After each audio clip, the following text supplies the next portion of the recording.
Maybe check on it, make sure it works.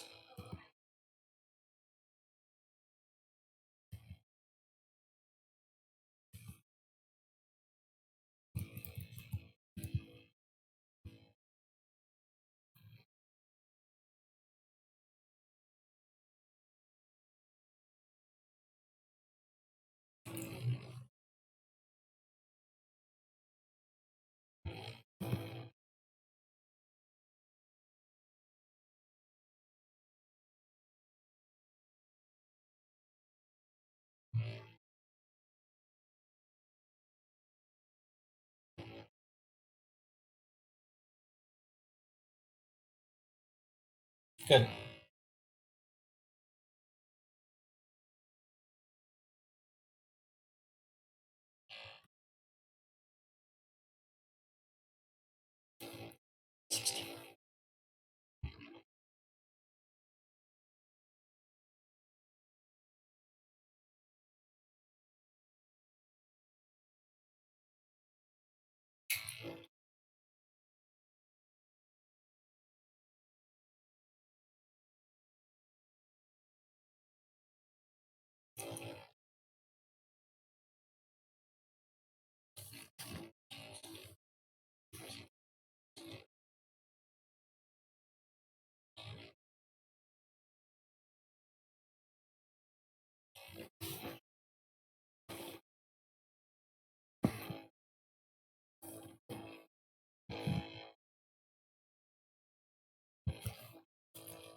Hello, everyone, and welcome to the Virtual World Cup. It is Saturday, July 25th, 2020. It is 7 p.m. Greenwich Mean Time. That means it's 8 p.m. in Dublin. It is 3 p.m. on the East Coast of the United States, and it is 12 p.m. on the West Coast of the U.S., where I'm coming at you from Seattle. I am Evans Clinchy, and I'm excited for this one. It's going to be a lot of fun. We got the United States versus Ireland, the final match in pool play in Group D of the Virtual World Cup. It's going to be a great game. I'm looking forward to it for sure. I'd like to start with just a quick little recap of the scoreboard so far this weekend. We had the Philippines with a 13-12 win over New Zealand. That's in Group D. We had Pakistan beating South Africa 16-9 in Group B. And then in Group C, we had Ghana 14-11 sneaking away with a victory over Kenya in the final round.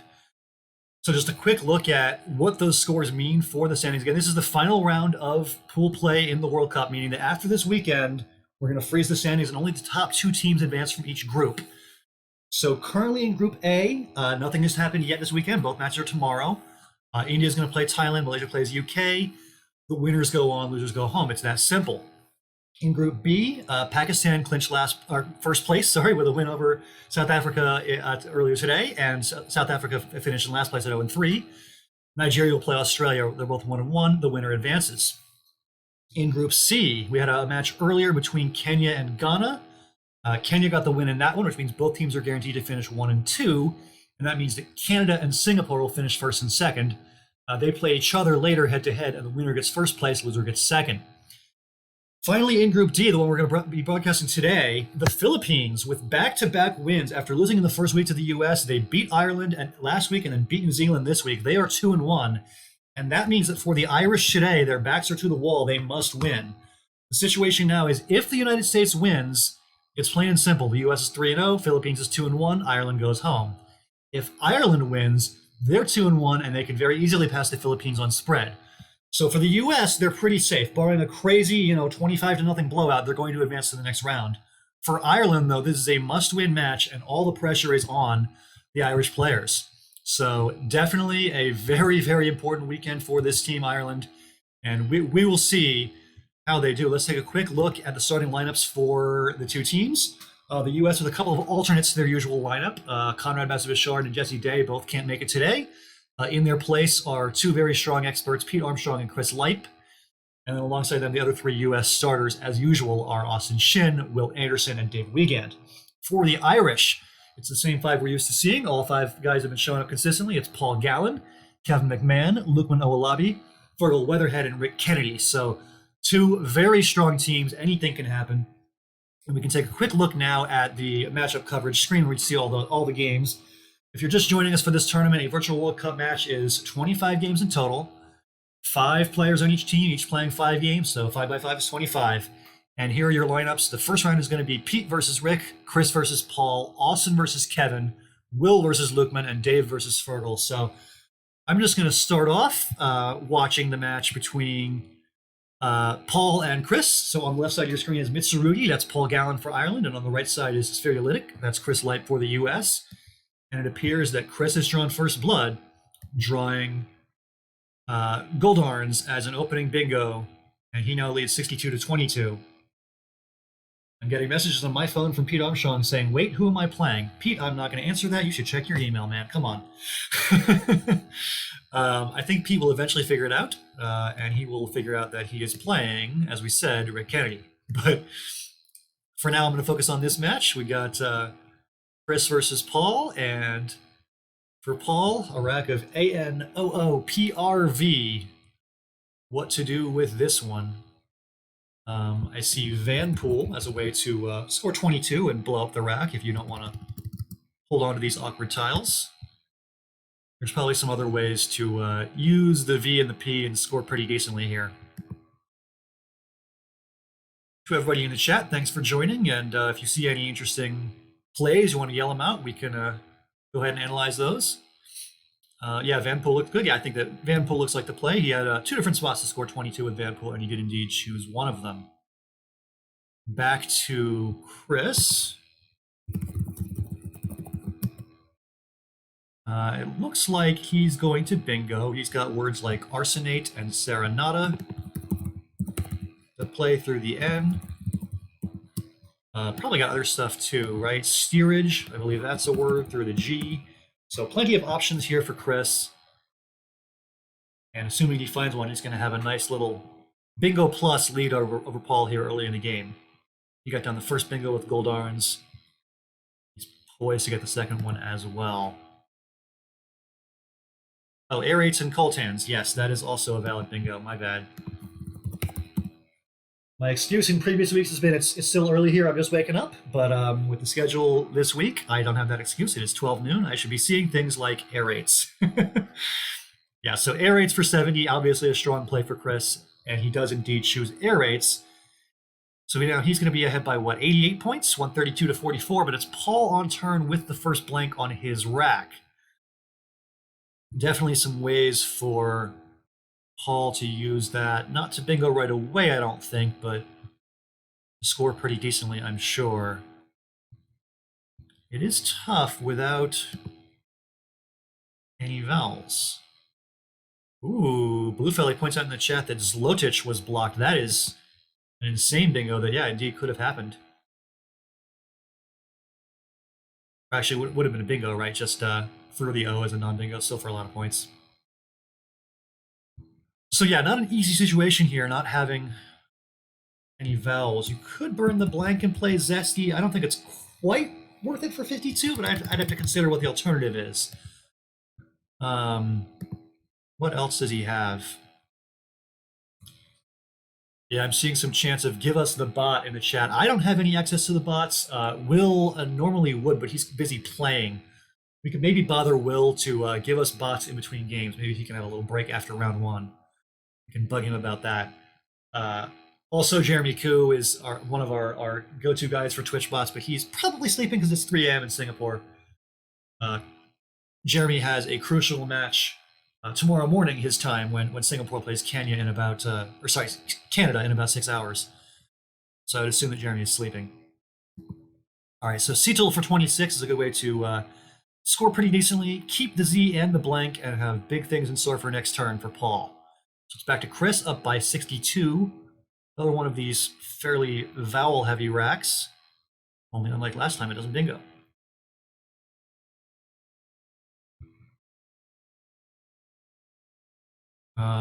Yeah, not a great situation.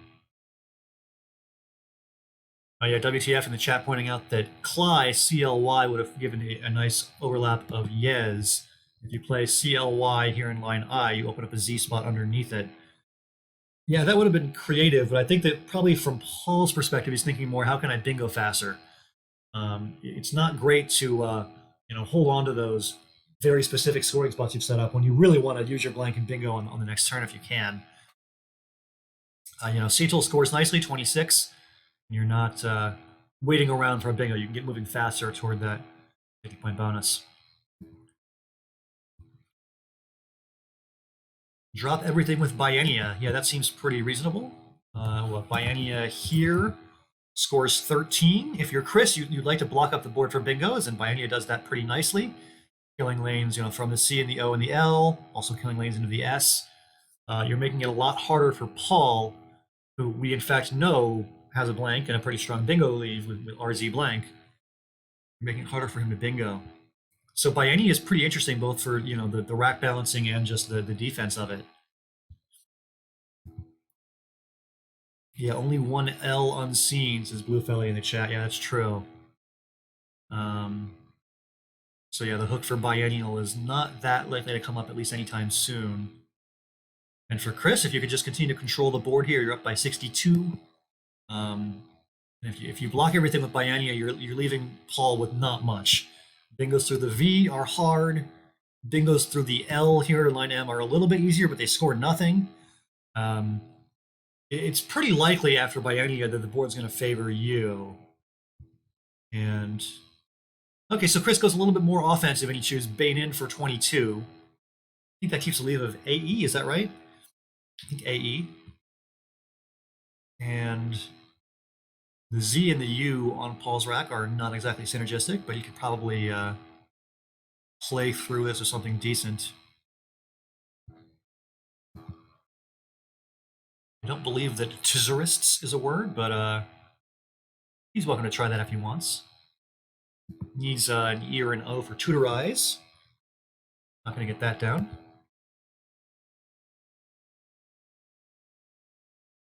Just checking out the ISC console, and indeed all 5 games are happening. We got no shows, no delays, no nothing. It's always good. We had a little bit of trouble earlier this weekend getting players to get connected, stay connected, finish their entire games from start to finish. Looks like so far with the US and Ireland, no such issues. That's good to see. Paul Gallen gets down Yuts for 32. That's going to keep what IRT blank, a very strong bingo prone leave, and he's leaving that B open for potential 9-timer on the left side of the board. Of course, the B is not the easiest letter to hit, but you at least got to make your opponent worry about it a little bit. Quickly, Chris is going to play 5 for 38. Can't argue with 38. HIORTU blank. Seeing words like Eurolith. By words like Eurolith, I mean I'm seeing only Eurolith, but there's probably others.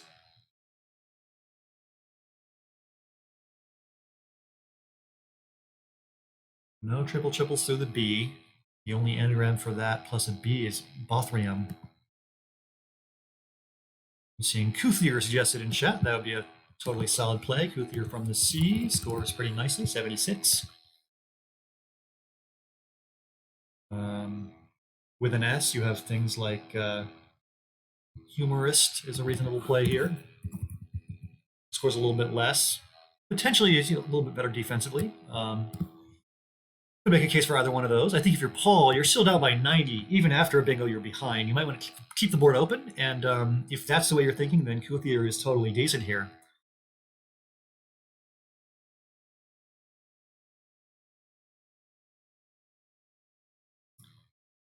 So definitely an interesting choice here between offense and defense if you're Paul Gallen.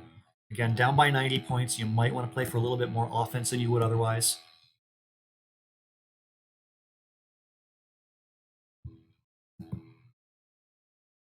But often these decisions come down to style, just whether you prefer a more open board or a more closed one. I happen to know Chris and Paul both pretty well. I think they're both pretty flexible players, willing to play open, willing to play closed, depending on the situation. My guess is... Actually, I don't know what to guess. I originally thought that my guess was Paul's going to play Kuthier here, but that does just open things wide open, and you might not want to play that aggressively here. I mean, I shouldn't say wide open. I mean, the R is going to be by far, or not just the R, but really all the letters on the right side of the board here, the I, the E, and the R, are going to be by far the best place on the board to bingo. And if Chris takes that area out, I don't know. The situation might get awkward for you from there. I might prefer Humorist just for keeping the board a little bit more under control. Okay, so Paul does open the triple. He chooses Cotherni, and Chris has drawn the other blank.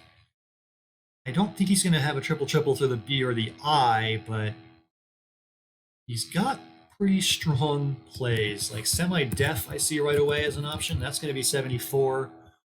Opening a third triple-triple with all sorts of fun to come. There's probably something through that R in Cotherni that fits, right? There's actually no anagram for that rack plus an R, no 8-letter word there. Nothing with an I, nothing with a B, nothing with an N that fits. Only file name is the anagram there. Yeah, so actually not a lot of bingos at all here. Chris might be forced to find semi-def if he wants to get one down here. I'm not sure if he has anything else but semi-def. Yeah, Bluefelly in the chat saying, oh man, the openness. It's very true. We got 2 triple triples open already, and if Chris finds semi-def, that's going to be a third one.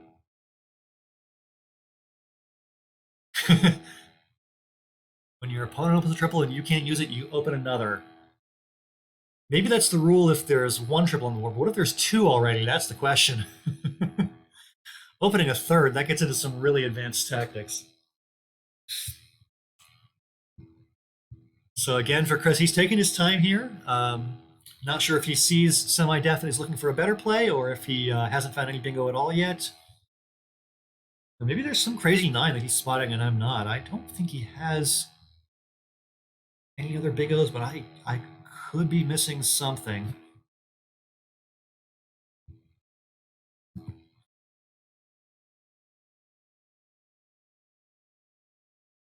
So it's a close game now, 192, 178 after the bingo from Paul. For Chris, I mean, this is a situation where you would really love to get that bingo down to give you a more secure lead. You're only up by 14 now. If you don't find semi-def, you put Paul in a position where he can come back here and take the lead. Paul's rack is 7 random tiles. He just played the bingo Cotherni and has drawn 7 fresh tiles from the bag, so could have something good, could have something not so good. A lot of volatility in this position for sure. Random 7 tile rack, wide open board, relatively close score. A lot can happen.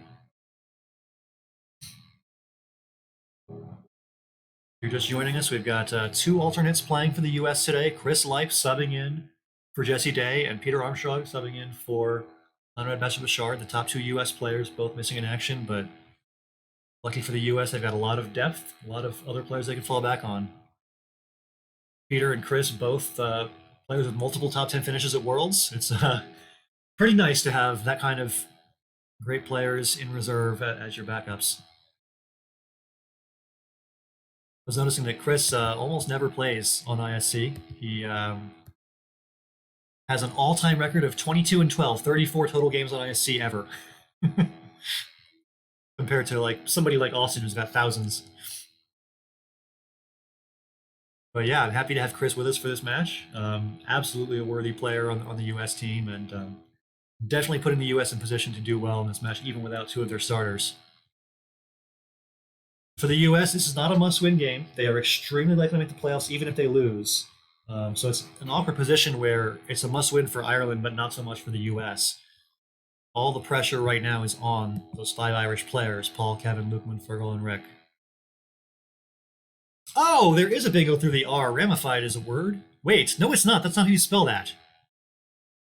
Ooh, yeah, that is a phony, and Paul should challenge that off.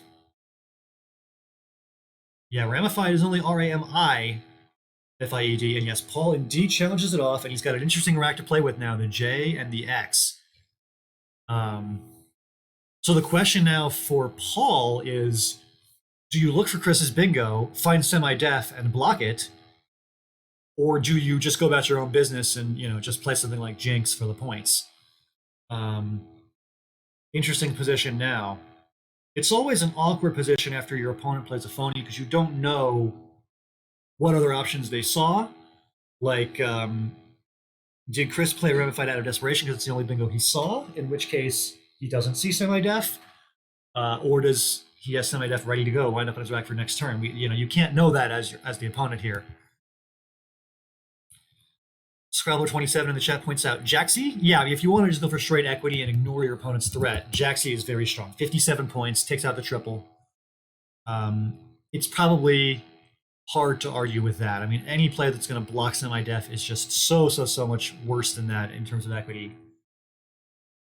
And also, if you just play Jaxie and let your opponent have semi-def, you're likely to get Frank next turn, or something from the F. If you draw an A, you have Frank. If you draw something else. Oh, okay, so Paul does opt to block semi-def. He plays Janker for 35. That's a nice option. It blocks the bingo and scores well with the J. Keeps the X for next turn. You've got ways you can use the X pretty well. Okay, so Chris just plays safe quickly and does not look for a bingo any longer. So now Paul still has the X and he's drawn the Q as well. So lots of scoring options here again. The obvious play, of course, is QI, but your opponent's got a blank and there's open triples to worry about. So you might not want to make the obvious play here.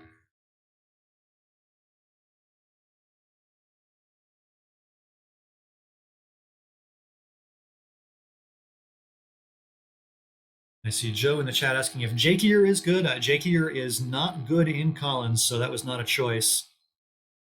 But yeah, Janker takes out the bingo for your opponent anyway, so. All right, so Paul is going to just play the straightforward play of QI, and that might leave Chris with a bingo here.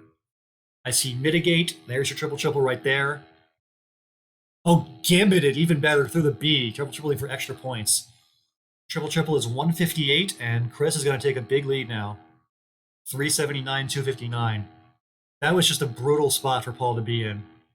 I mean, he's got 2 triples open. He can't block them because he's got to play QI, and he knows his opponent's got a blank. That's just brutal. So Gambit does come down, and Chris is going to be up by 125 after the bingo and the challenge. A desperation challenge from Paul, I'm sure.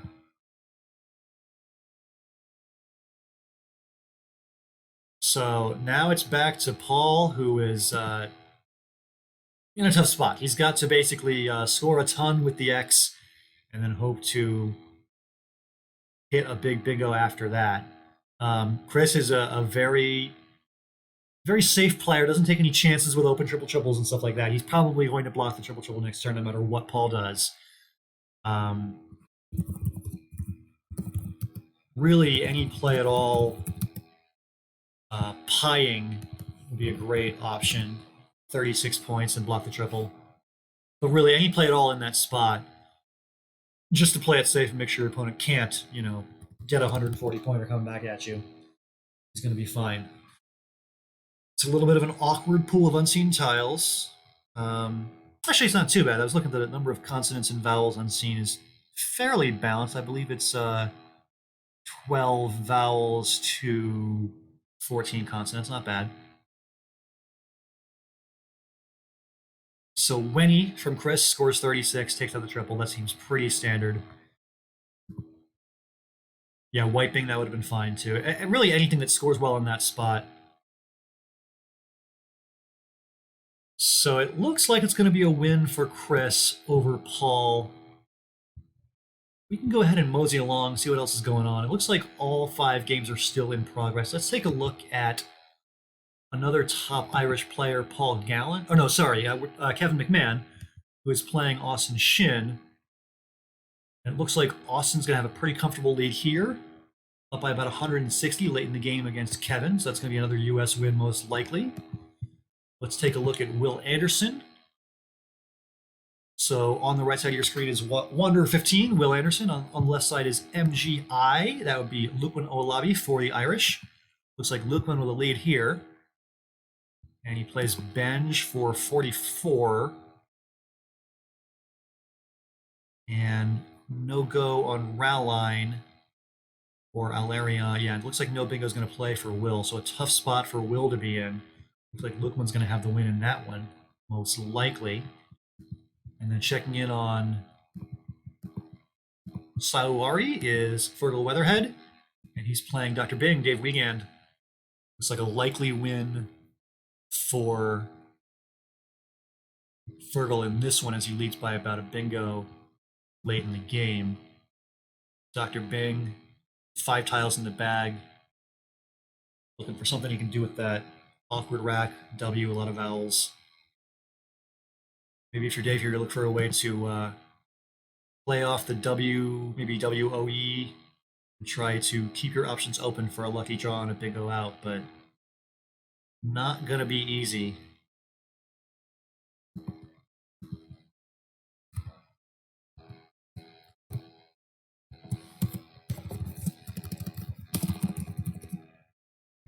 So we have Chris Lipe leading Paul Gallen.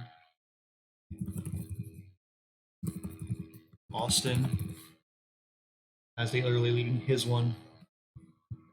Looks like the last match we did not check on was Rick Kennedy and P. Armstrong. We'll look at that one too in a little bit.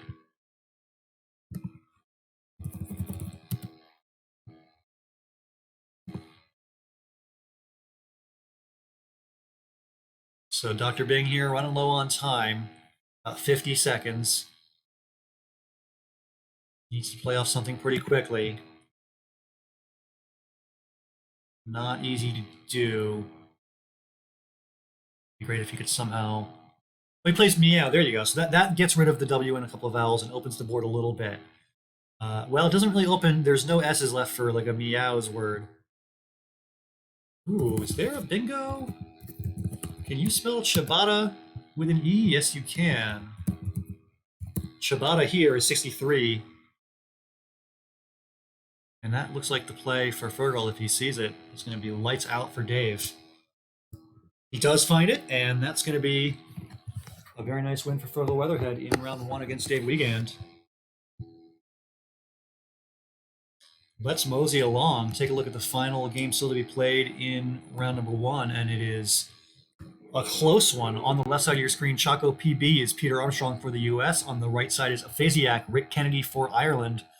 Very close. Pete down by just 2 points, 271, 269, and it's Pete on turn with the first of the two blanks. He's got Toddle and a blank. I don't immediately see the bingo, but that's because I'm slow at this.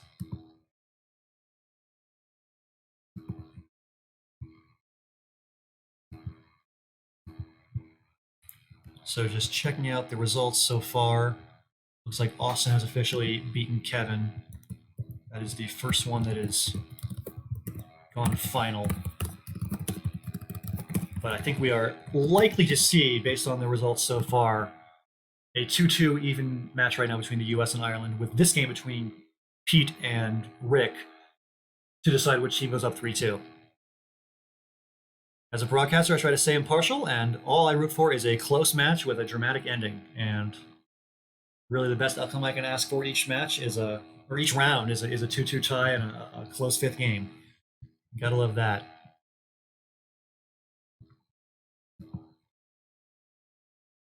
Cesar in the chat asking, was Peter always in the U.S. team? No, he wasn't. So the starters for the U.S. included Jesse Day and Conrad Bassett-Bichard. Both Jesse and Conrad unable to make it today. So Pete and Chris Leip are the two backups. I believe that both those guys, Jesse and Conrad, will be back next week, assuming that the U.S. makes the playoffs, which they're 99.99% likely to do. The champion of Group D plays the runner-up in Group C. So I'm broadcasting both of the final games in Group D and C today, U.S., Ireland, and then later it's Canada, Singapore in Group C. So basically, the matchups for next week's playoff games are going to be decided by who wins these next two matches, because we could see the U.S. versus Canada, we could see the U.S. versus Singapore, we could see Ireland make the playoffs and play Canada or Singapore, we could see the Philippines make it. There's a lot still on the line. So,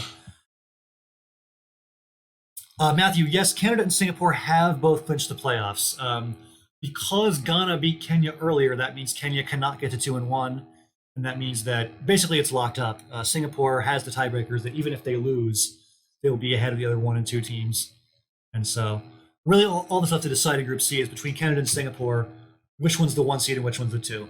And we will play that match later today to decide that. So for Rick Kennedy, he's down by a bingo here, but he's got the second blank on his rack, and he should bingo on this turn. He's got Ashier plus a blank. Let's see what he's got.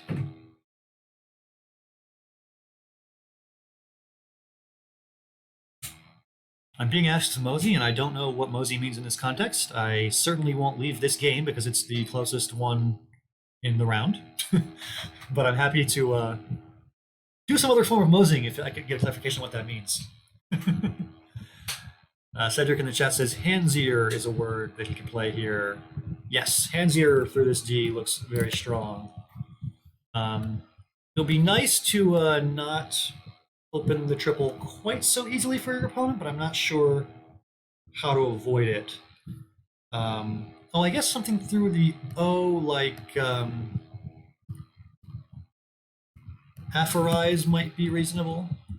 No, that puts a vowel right next to the double letter score. What about horiest? Is that that also puts the E right there. He does choose horiest, and that's going to make it a close game. Rick ahead by 9. Pete's turn, and Pete has some one-pointers that don't quite bingo, I don't think.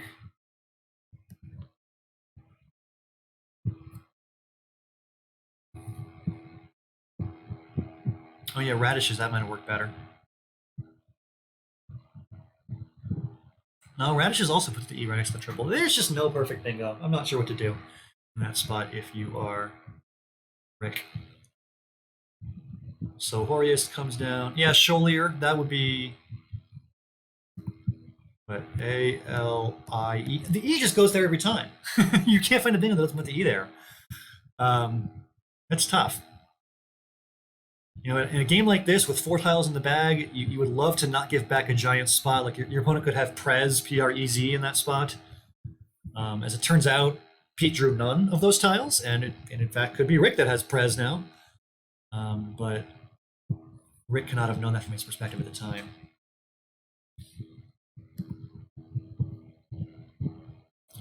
Joe's asking in the chat, what result does Ireland need here to finish ahead of the Philippines? That's simple. They need a win. If Ireland wins, they will pass the Philippines on spread because going into this match, I believe the records were, I had them in front of me at one point. The Philippines is 2-1 with 35 game wins, and the Ireland is 1-1 with 26 game wins. So if Ireland wins their match, they'll have at least 13 wins in games, which will put them at 39 game wins ahead of the Philippines at 35. So anytime, if Ireland gets a win in any way, they win the second place spot. I think Ireland could even get to first place, right? If they win by enough games, they could pass the U.S. on spread and get into first place. I think they need to go like 18-7 or something.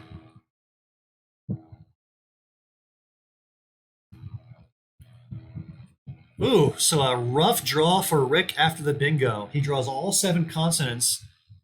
Pete blocks the spot for any kind of Prez type play. Not that it matters, because actually it does matter. I mean, Rick could have had pleb there for a pretty good score.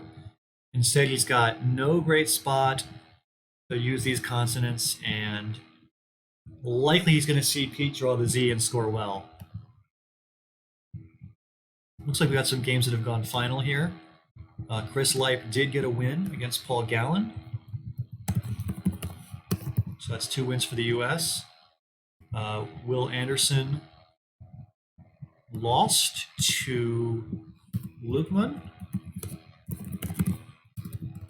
And I'm guessing we're going to have a final score from Date Weekend's game against Fertile Weatherhead as well, as Fertile looked pretty poised to win that one. And let's just confirm that indeed Fertile did. So it is 2-2, and the winner of this game will put their team up 3 games to 2.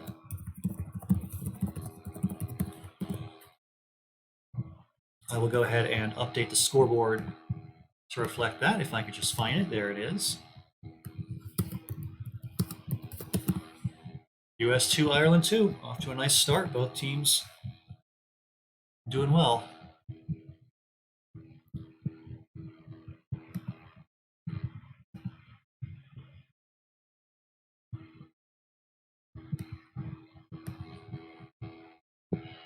Sorry, I clicked away from the game for a second, but it looks like we didn't miss much with Rick still on turn, thinking about what to do with this rack of BLNPRRS.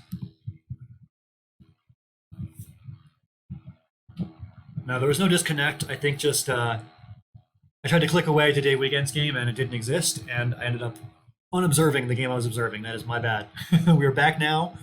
We missed absolutely nothing, as Rick is still working on this tough rack. He plays Bops. Okay. Bops for 25, and it looks like Energize doesn't quite play for Pete, but I think really any reasonable out and 2 here is going to work.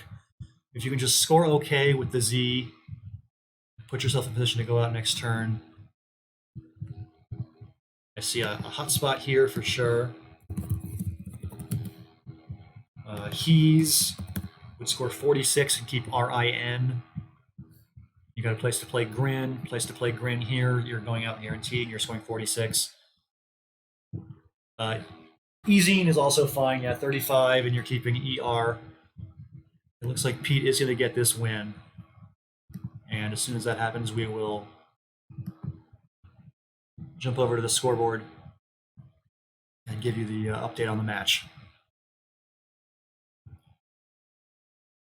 For Rick here, you just got to play out the string. It looks like it's a losing position for sure. But for spread purposes, maybe try to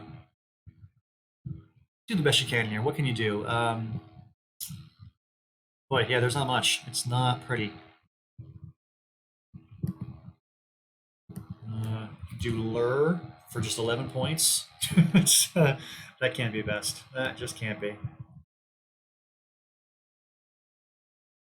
Well, let's hop over to the matchup coverage screen and just take a look at who won each game in round 1. So I could just pull up my scoreboard. Okay, so round one, game one was Pete versus Rick. That's the one that's still in progress. Um, we had Chris versus Paul, and that was a win for Chris. We had Austin versus Kevin, and that was a win for Austin. We had Will versus Lukeman, and that was a win for Lukeman. We had Dave versus Fergal, and that was a win for Fergal. And it looks like we do have a final score as Pete has defeated Rick 406-382, and that's going to be another win for the Americans. And it's going to be, I could just find the button for round one, game one. There it is, 3-2. The U.S. out in front. Just get that edited on your screen, and we will hop on over to round number two in just a moment. If anybody's got any requests in the chat for which matchups they want to watch, I am all ears on those. I'm going to gravitate toward, well, I'm going to gravitate toward whoever starts on time. Looks like we got Paul Gallen and Austin Shin just getting started. We can watch that one. That sounds good. So on the left side of your screen is Nitsua. That's Austin spelled backwards, so that's Austin Shin for the U.S. And on the right side is Mitsurugi, Paul Gallen for Ireland. Opening rack with the Q and the U for Austin, so a good chance for him to score with those. I suppose one option is something like Conf, just holding the Q and U for later. I'm not seeing a great way to use the Q and U right away.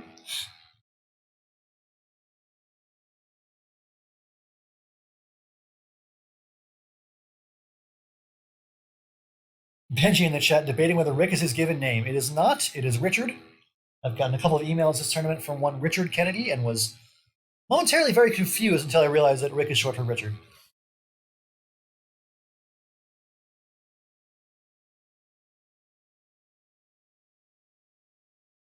So, looks like Cedric is saying Conf looks like a play here. Yeah, I don't see much else besides Conf. I'm not sure. Yeah, Sync is not a word you can play here. No I on your rack. All right, so it looks like Fawn is the play from Austin, holding on to his C. That is interesting. The thing about Fawn, you're setting up a spot for a word ending in QUE, making phone. You're gonna have a guaranteed, 40 plus if you have any word with the letters QUE in them. Well, of course, that's if it's not blocked. An awkward rack for Paul to start. You'd love to get down a word like Vulu, but I don't believe that's going to play. Yeah, this is a little weird for Rick.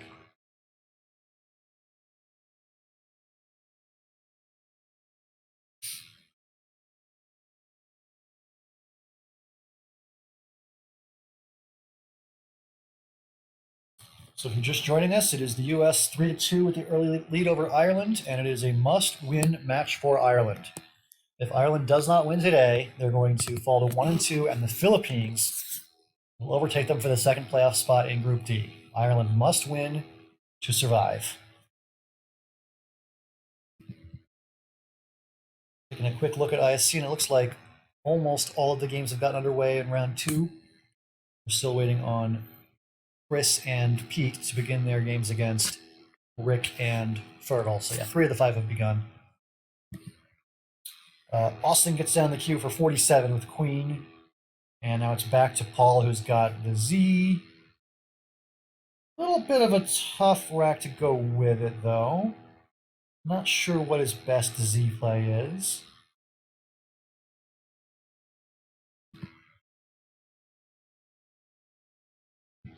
You could just hold on to the Z and make a vowel dumping play, but that seems kind of awkward as well. Like, I don't think UI here is the best play. It can't be, right? Ion does not take a Z for Zion, despite him being the best rookie in pro basketball right now. Shout out Zion Williamson. Eurozone, that looks like a nice option. Thanks, Benji. Didn't see that. Yeah, so Eurozone would score 34 and just blow up the rack. I would say this is a rack that you don't mind blowing up. It's pretty awkward to play through, and honestly, there's not much better than 34 with the Z right now. You might as well just take it. Um, would lead to a little bit of a more open board, which is probably fine. You're a little bit behind early, and you want to keep things open.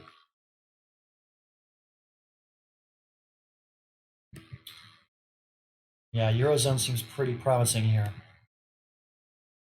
But Paul's going to have a little think here. He's got plenty of time.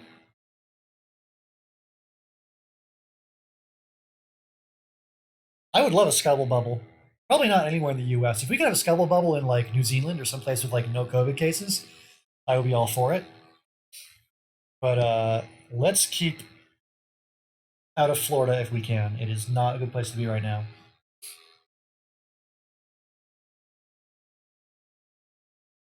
Yeah, I think the Eurozone is pretty clearly the play. If you see it, you probably slap that down pretty quick.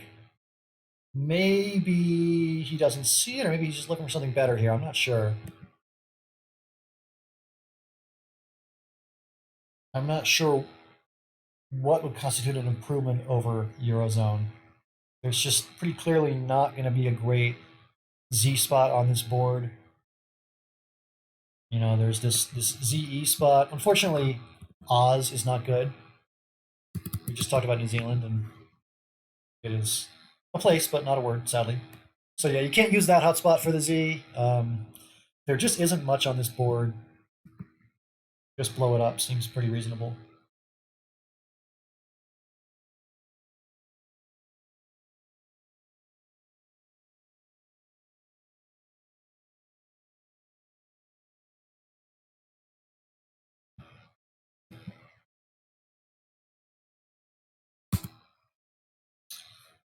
So interesting position. Becky pointing out Zori in the chat. Oh, Zori making Ion. Yeah, that's pretty reasonable. Okay. 36, scores a little bit more. Keeps EEU. That's not great. You're also opening a P hook for Pion, right? So that's... I think I prefer Eurozone a little bit over that. Oh, it takes other hooks. Scion and also Lion is a word. Okay. So yeah. Oh, Paul does choose Zori. Okay. Maybe he didn't see Eurozone, or maybe he actually likes Zori better just for kind of the volatility of it. I'm not sure. So Austin's now got the X and the blank. That's all kinds of fun.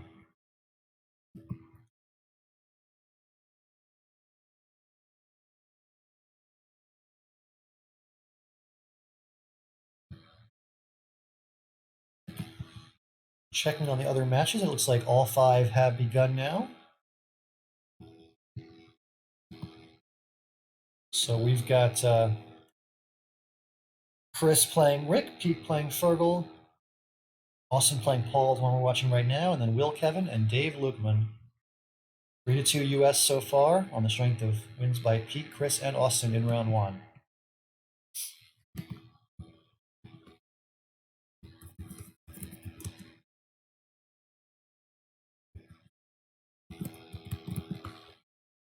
Close game early between Austin and Paul. Just as there were no great Z spots for Paul, there's not a great X spot for Austin either.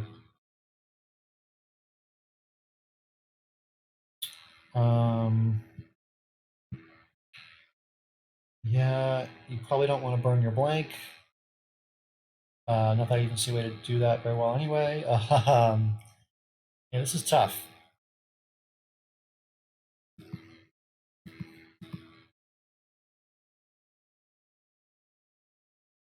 Cesar is at a wedding, but needs to watch. I mean, that is dedication, Cesar. I support it, sort of. Might want to watch the wedding at some point, but you know. Tuck TOC comes down for 18 points from Austin, so he's going to keep the X. Try to do something with it next turn, maybe. And now the J and some vowels have appeared on Paul's rack. Let's see here. You can play Jun and Jin for 24, keeping a couple more of those vowels. Maybe just Je, hold on to your N. Not open too much. Je seems pretty reasonable to me.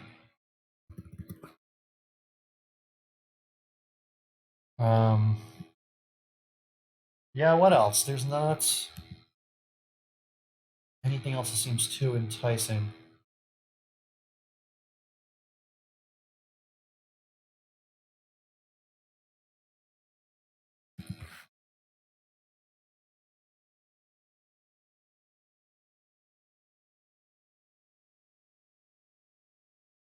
So Paul's going to choose Jeer for 22, and again, Austin has drawn a whole bunch of consonants. He does have the L hook for lion, though, so he can play something like held. That would score 29, get rid of some consonants. Oh, he's going to choose boxed? Okay. So boxed is also 29. And now it's back to Paul, who's got another one of those vowel-heavy racks. You play something through the J? I'm not really seeing much.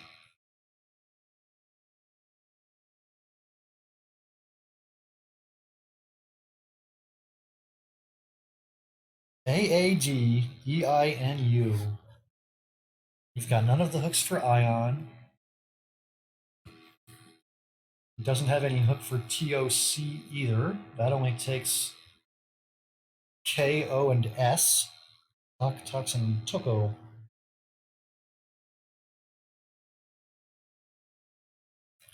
So a tough spot here for Paul with not a lot of great options.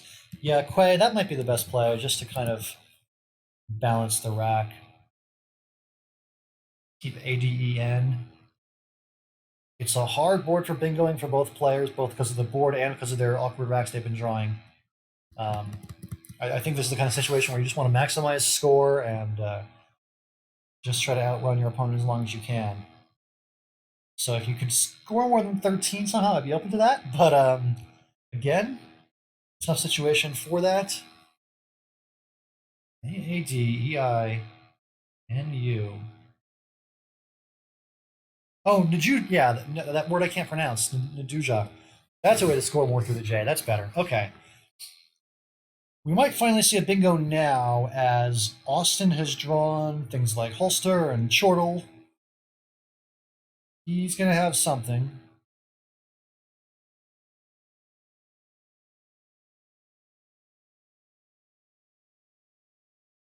He's got Brothel, he's got Hellatry, he's got options. So it looks like the first bingo of the game will come to Austin here. It's a very close game, 106, 105, Austin up by a single point. And we know that Paul kept a leave of what? AEI. He's going to need to draw consonants, and he's going to need to get lucky that there's a spot to bingo even if he does draw one, because, assuming that Austin plays something here along the bottom, it's going to be hard to bingo. Like if he plays Holster, actually Holster's going to get back a giant hotspot underneath. Like this line L becomes very juicy. Actually, yeah, Holster opens the board quite a bit. There's bingos through the E and the R also. So Rat Hole is what Austin chooses. And Paul draws a pretty nice balanced rack. But I don't think it bingos right away. No 7-letter word in that.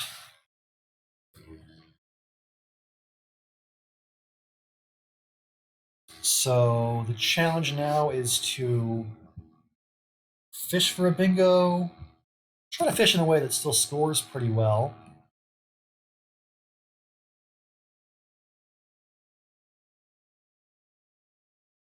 It's a cognate of Andui. The J is a Y sound. Anduya? Am I saying that right? Anduya? That's ridiculous. I never would have connected that to Andui. Andui's delicious, though. I'm in favor of as many spellings of Andui as possible.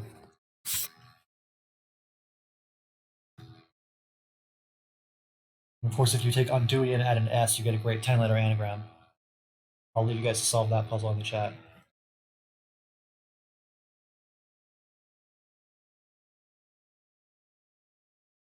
Ooh, so a nice high-scoring overlap from Paul of Acer for 33. So he's not going to make a small fishy play. He's going to keep scoring well. And it looks like the second blank goes the way of Austin. So now, yeah, Tonally comes down pretty quickly, 82 points. And Austin's going to be in great shape now.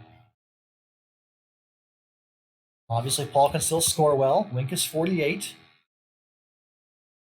But he's going to need to play something like Wink and draw really well and get a bingo down on a tough board. No blanks left. So he plays Wink. Sadly, no H for homepage. Austin holding a rack of homepage.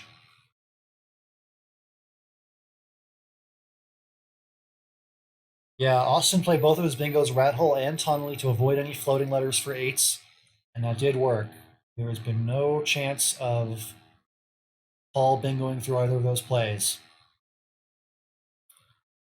So what do you do with a rack of homepage here? You can play game, seems pretty reasonable, 33. Doesn't open anything up.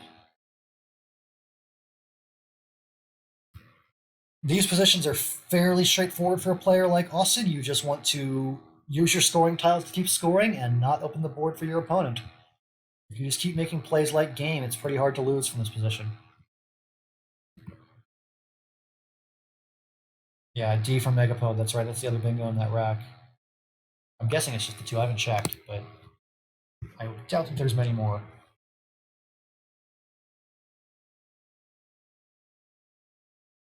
Could play game or gape.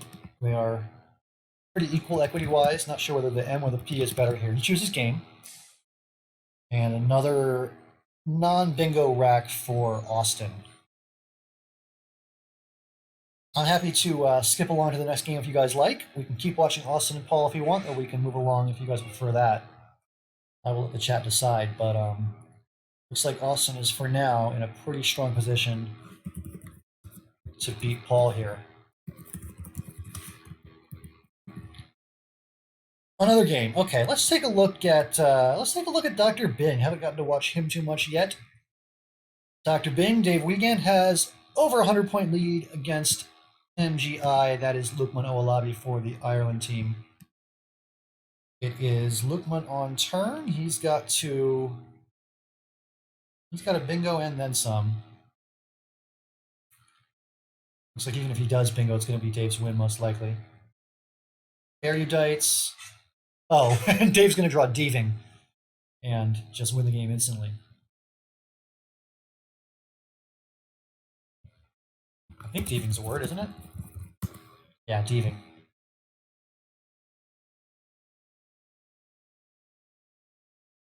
Seeing some calls for Chris in the chat. We did watch Chris for all of round one, but I guess we could check out on him again a little bit. Let's just see if Mr. Wiegand here can finish this game off with a bingo out.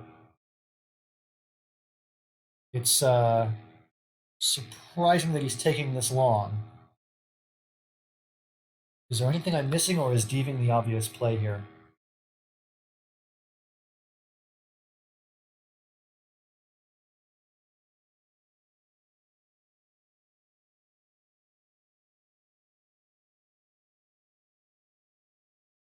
Looks like Deving is the obvious play here.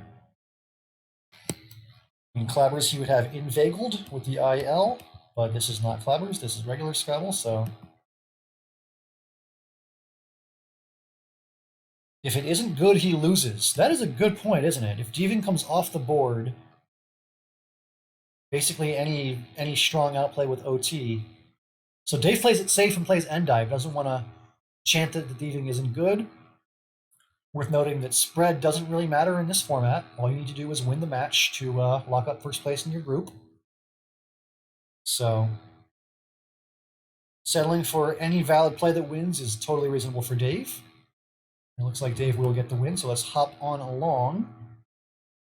There was a request for Chris, so we can check on Chris in his game against Rick Kennedy, and it looks like Rick has the lead now, 225 and 168, and he's on turn with the second blank. Ooh, this looks like a pretty defensive game. Rick is closing up the board. Eddie has the blank on his rack. Chris has the S hook for Scatty, so at some point he'll try to cash that in, but yeah, icky board. I would agree with icky. That is a pretty good descriptor here.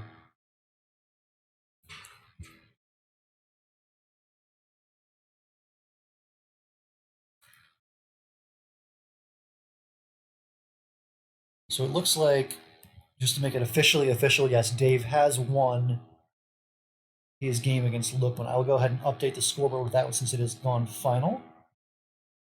If I could just find my scoreboard here, and let's open that up, and let's make it 4-2 US. Oh, right, Chris noticing that cans takes a T for canst. That's a nice spot that I did not come up with. So that scores nicely, 35, and he's back to within striking distance-ish, although again, Rick has a second blank, Chris doesn't. That's going to make it a little bit tougher.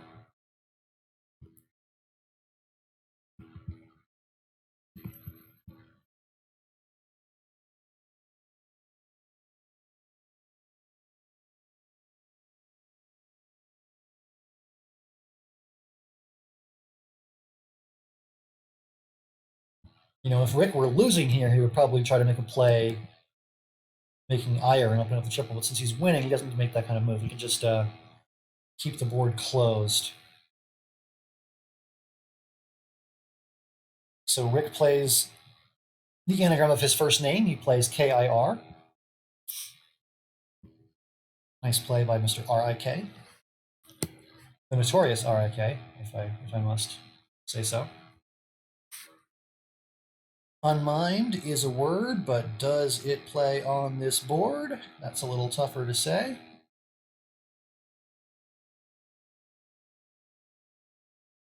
I believe unmined and minuend are the two words.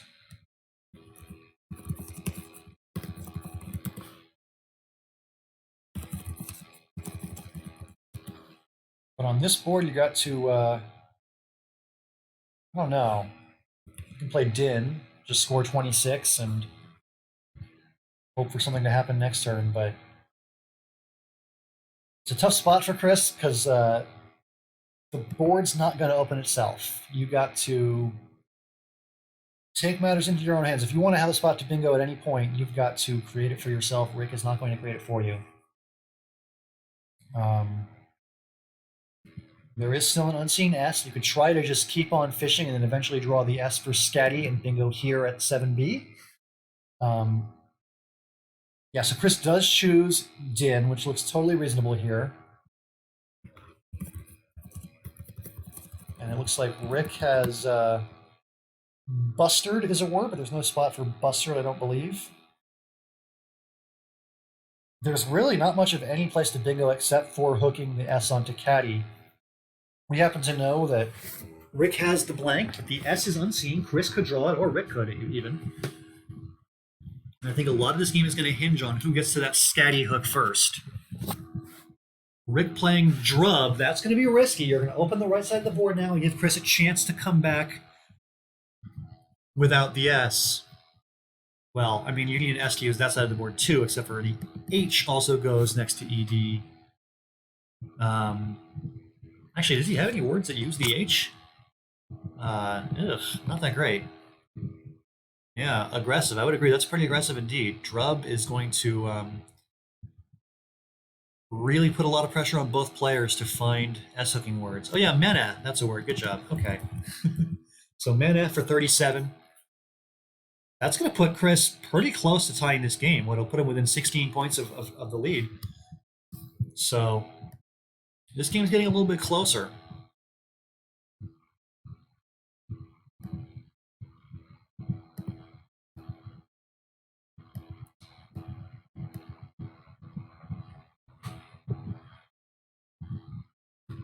.282 to 229. Currently a 53-point lead for Rick. For Chris, I think the game plan here is to just use the scoring tiles you draw, keep scoring, and hope to draw a bingo. Oh boy. Rick has drawn the perfect rack, and that's going to be a heartbreaker for Chris. So after Waxen comes down, of course, Waxen is no hooks. You can't play Waxens. It's possible that Chris is trying to bait Rick into playing a phony. Like maybe he inferred from Drub that. Sorry about that, I lost my headset. Maybe he inferred from Drub that Rick had an S and was trying to bait Rick into a phony S hook word. That would be super interesting, albeit a little bit cruel. These two guys are friends too. That's no way to treat a friend, Chris.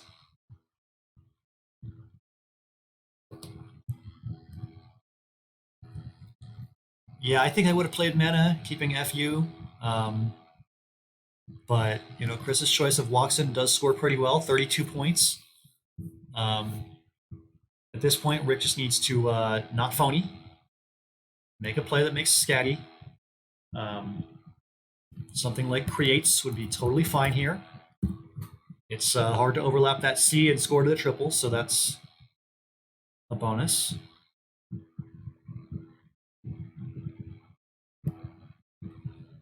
But yeah, I think really any play from 7B that makes that scatty hook is going to be pretty strong. Yeah, Watson's is no good, so that's the interesting thing about Watson for Chris is it defends against plays in line 15 a little bit. There's going to be no more bingos possible in that spot. Chris is really forcing the game to come down to who hits that scatty spot with a bingo, and unfortunately for him, it looks like Rick is in position to hit that spot first. But he needs to not play phony. He needs to not play Watson's. It's hard because if you think Watson's might be good, then it's correct to use the spot, and so you've got to be really confident that it's not a word. Looks like we got a final score between Will Anderson and Kevin McMahon, and it was a win for Will over Kevin. All right, so good job by Ricky. Does pass up the phony hook on Watson and make a valid bingo of rebates.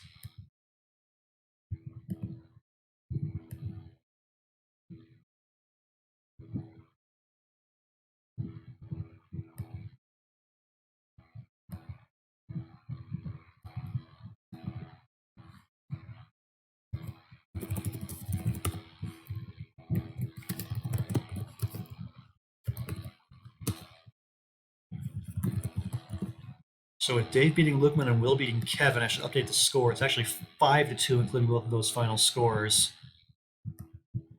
Let's just jump in there and make that change real quick.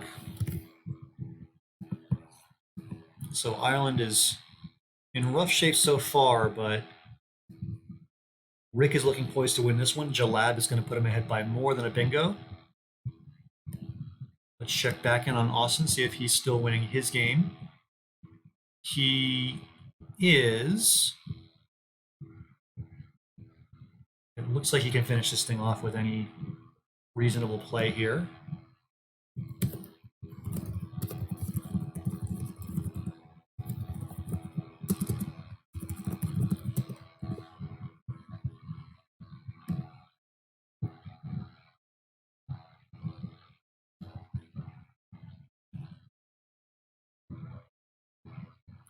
Wow, there's no valid Oxen's word except for Naproxens. That's cool.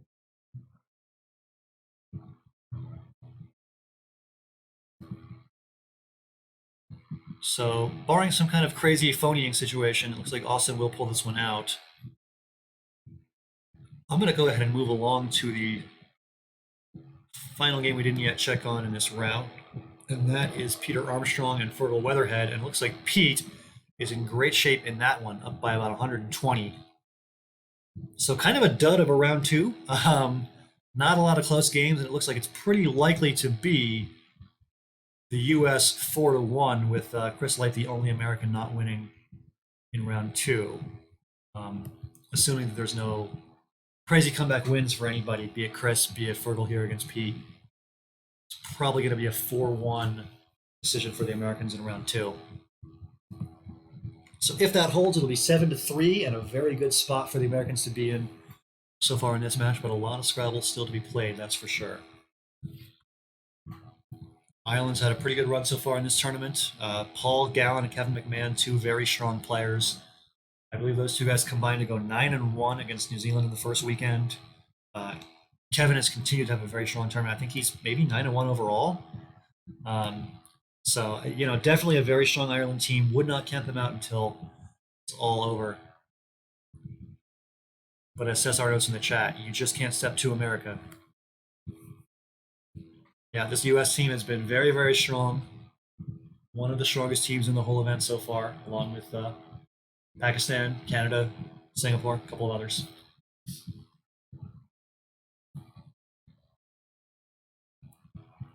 even if their alternates didn't show up. Yeah, I think Cesar, you might qualify as an alternates alternate. Like if the B team couldn't make it, we needed a C team for the US. So Outlets comes down as a 64-point bingo for Fergal, but he is still down by a bingo, and Pete has the J and the Z. Good stuff for him, no doubt.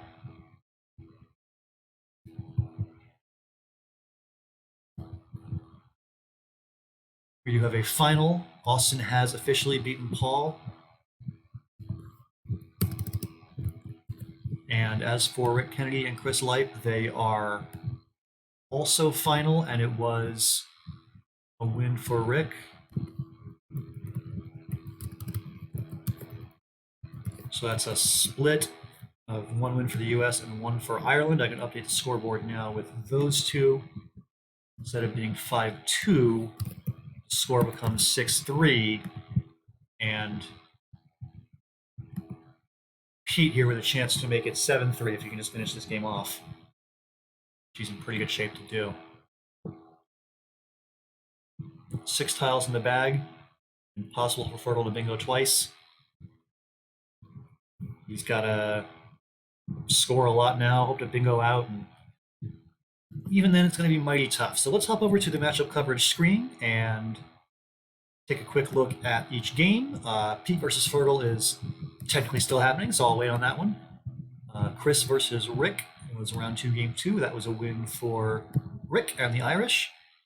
And the other games went to the US with Austin beating Paul, Will beating Kevin, and Dave Wiegand beating Lukman Oladi. So that is your score right now. 6-3 Ireland. We will wait for this one to go official before we mark anything, but it sure looks like a likely 7th win for the US coming up here. And assuming that happens, it's going to be back to the wall time for Ireland pretty soon. They're down 7-3. They need to get 13 to win the match. They'll have to go 10-5 their last 15 games of this match to save their tournament. If they don't win 10 of the last 15, it's all over for Ireland, which would be quite a shame. I mean, this is a great team. Paul, Kevin, Lukman, Fergal, Rick, all really strong expert players. I certainly expected them to have a long run in this tournament, and they still could, but they got some work to do in these last 3 rounds against the US. Oh, I see Will in the chat. Yeah, sorry, we actually weren't watching your game that time. Sorry to say.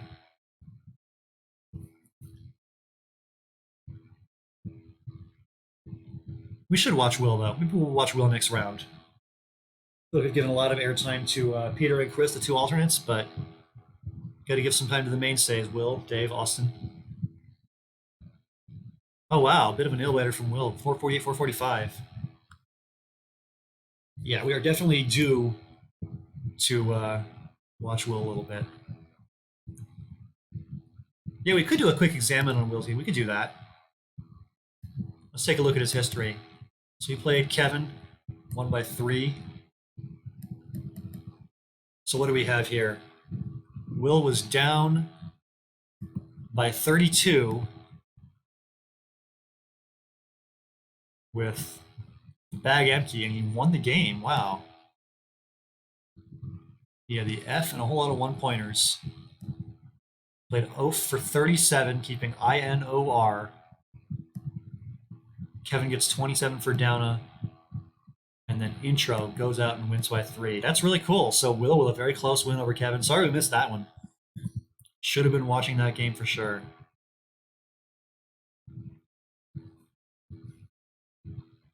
Pretty cool board with ephedrine, intersex. Nice words on there. Anyway, we are almost ready to go with round 3. There are some games already starting. But let's just quickly watch the final seconds of Fergal versus Peter. Looks like Fergal with DEFINO blank down by more than a bingo. So even if he does bingo, maybe he should try Pontifex. That would win, 102. Unfortunately, it's Pontifex, that's a word, not that. So Fox for 28, and with 10 seconds left, Pete's going to go out quickly, and it will be a win for Pete. So we can make it official that the score goes from 6-3 US to 7-3 US. And that means a pretty commanding position for the US so far as we drop down here to round 2, game 1, and mark that as a win for the US. So the alternate's doing quite well. Peter Armstrong 2-0 for the Americans so far against Ireland. Chris Lipe 1-1, and the U.S. doing just fine, up 7-3 through 2 rounds out of 5, still 3 rounds to go.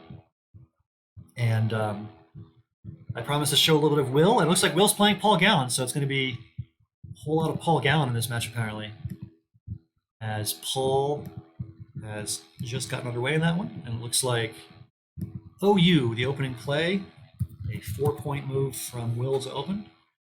Wish I had seen his rack. Missed that though. Sorry, I'll show the board, my bad.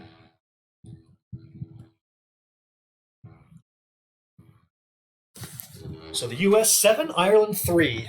For Ireland, definitely you want to close the gap here in round 3. You do not want to be in a situation where you're down, 11-4 or something silly like that. You got to make your comeback now.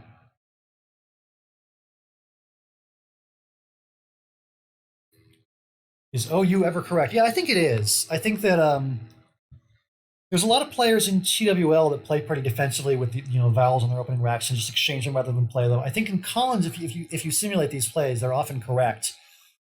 Just to play OU rather than exchange it, but it's certainly close, and wouldn't fault anybody for going either direction with that, really.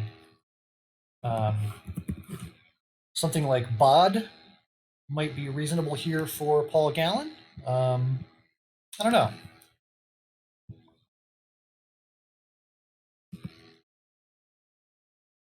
Will is a very technically skilled player. I would certainly trust that if he played OU, he had a good reason. He's definitely spent a lot of time. Oh yeah, Boded. Boded is better, thanks Puneet, and thanks Paul, who played it. Okay, so Boded for 23, and early lead for Paul against another awkward rack full of one-pointers for Will. You might want to just play something like Ryad, and score 17, and dump some of this stuff. I don't know. Maybe Ray, better constant vowel balance, 12 points.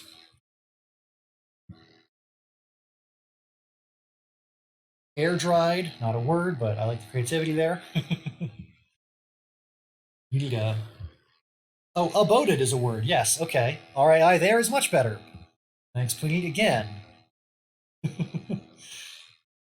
So now the X for Paul.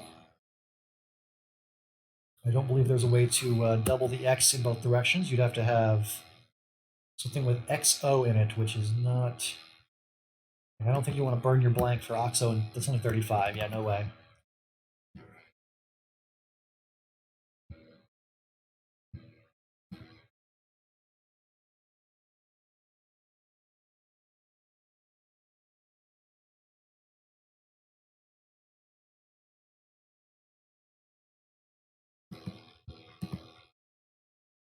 Gum, yeah, gum looks pretty strong. Just hold on to all the good stuff. ESTX blank, score 23. Can't complain about that at all. I would expect Paul to play gum. I don't really see any great alternatives.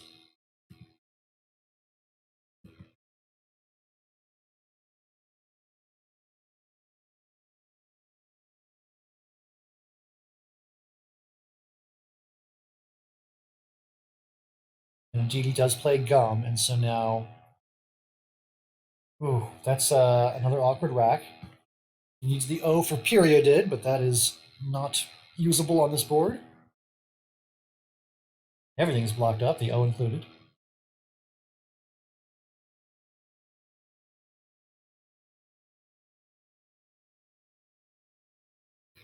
$46-20, an early lead for Paul. Interesting question here is what's going to happen to the board moving forward? Are we going to stay a little bit closed, or is somebody going to open things up? Will could choose something like Pride for 27 and open the board, but does he really want to do that when his opponent's making fairly fishy plays? It's a little bit scary to open the board in that situation. Oh yeah, Piddlier pointed out in the chat, so there's also an L that he wishes he had to bingo with.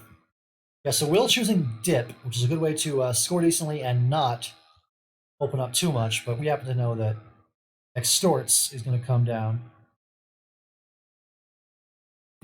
And Extorts score 85, so definitely advantage Paul, assuming he finds Extorts, which I think he probably will.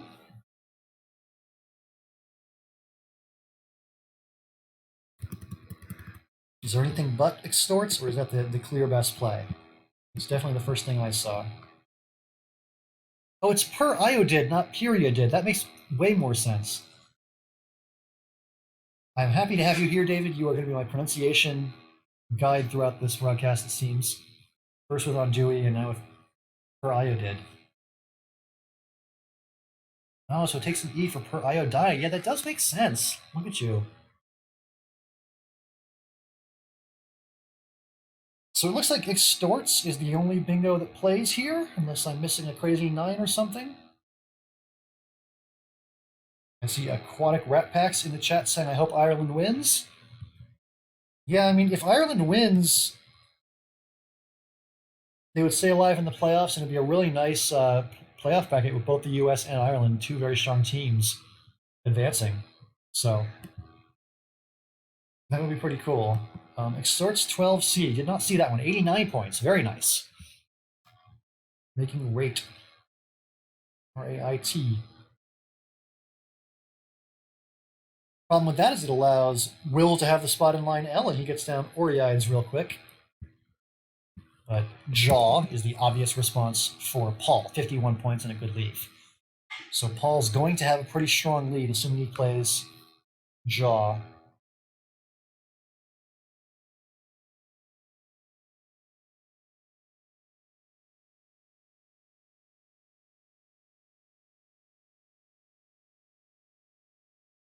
Seems like that's clearly the play, but we'll just see what else he's thinking about.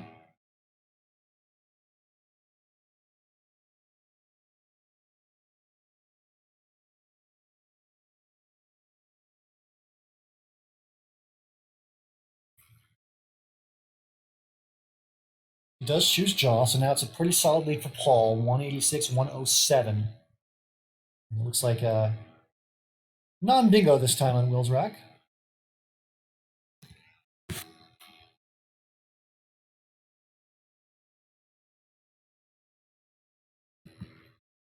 Definitely some ways to score decently with it.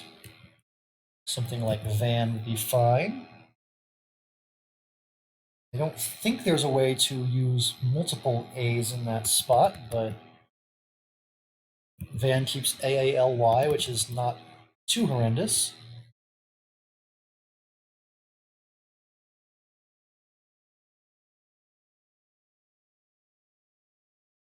If you really want to burn off A's, you can play Tava. That's a pretty big point sacrifice.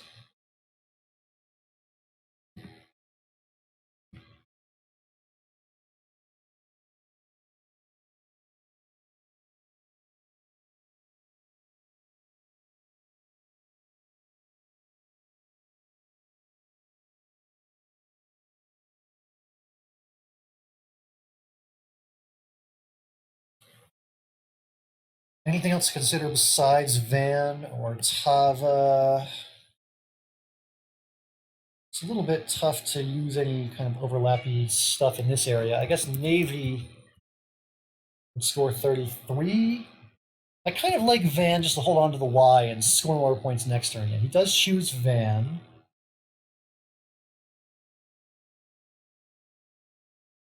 And now Paul has the second blank. Needs an O or a T for innocent. I don't believe there's any bingo through that E. That would be a whole lot of E's and N's in one word.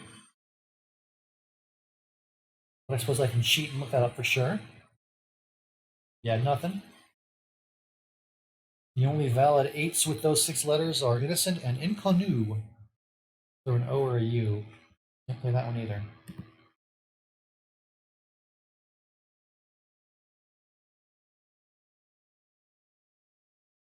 Ninepence, very nice. Not playable, of course, but a cool word that he is sort of close to having.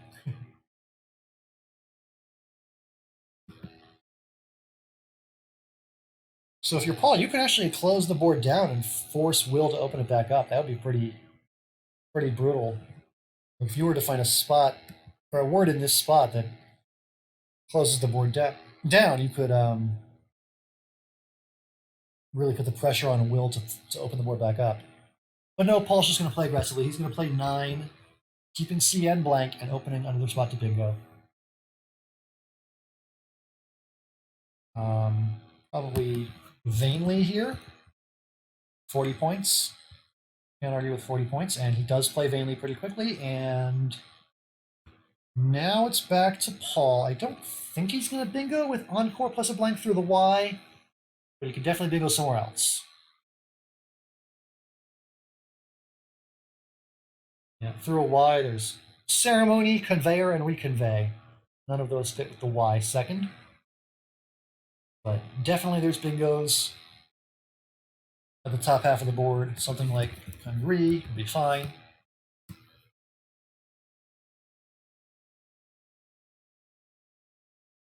Also Conferee would be a decent play here. Either of those puts you in great shape. Not game-ending shape, but great shape for now.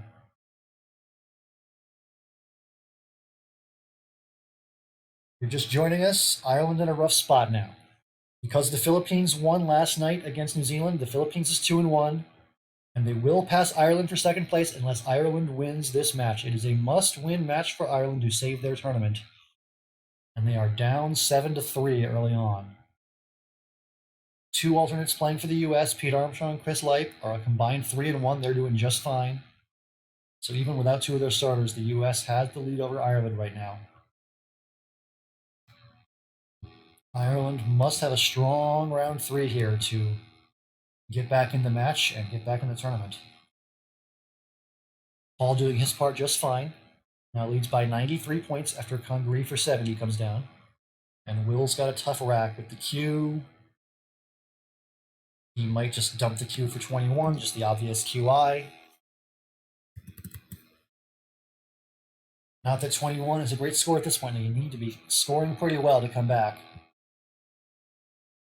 But yeah, I'm not sure what to do about that.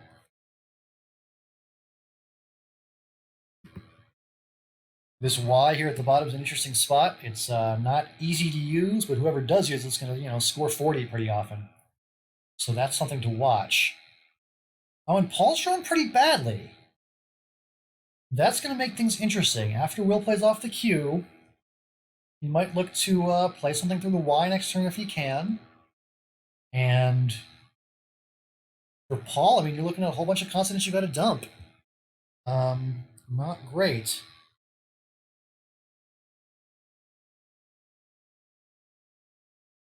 Nothing goes here over ER. There's no lur or roar or tur, so you can't make some kind of overlap that way. Yeah, this is a tough spot. Not really seeing a lot of options here for Paul. He might just exchange. Tag here mentioning tret or trait. Yeah, tret. Yep, that's probably better than exchanging, right? Just unload the consonants and score 8 rather than 0. ILRT.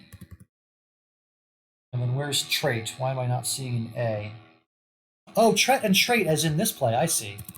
Well, he chooses the other tret, so that's 8 points. Okay, and now it's back to Will down by 80. He's got A, F, G, G, H, R. Yeah, ARG indeed. A whole lot of ARG on that rack. Oh, Aya! That's the play that plays through the Y. There you go. And now for Paul, I don't think the bingos fit, right? Oriental relation Tailoron. I'm not seeing it. So if Paul's got one pointers that he can't use, that might be a second kind of wasted turn for Paul here, and Will could actually have a chance to come back.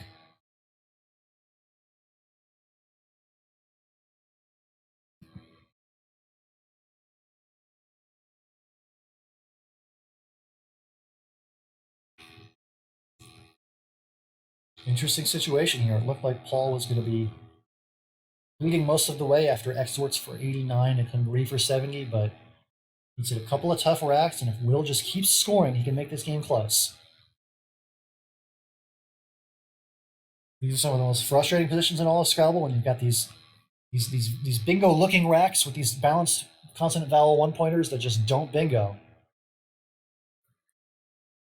Paul's going to open the board with oil, opening the board for two S's, which he doesn't have on his rack, which is a strange choice. He's giving Will an opening for Will's S, which he does have.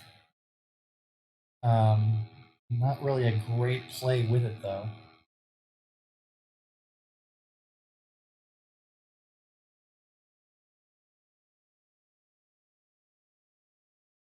Yeah, I'm just not sure if I understand oil. Why would Paul want to open the board? Huh. So Will chooses flung, opening a triple-triple.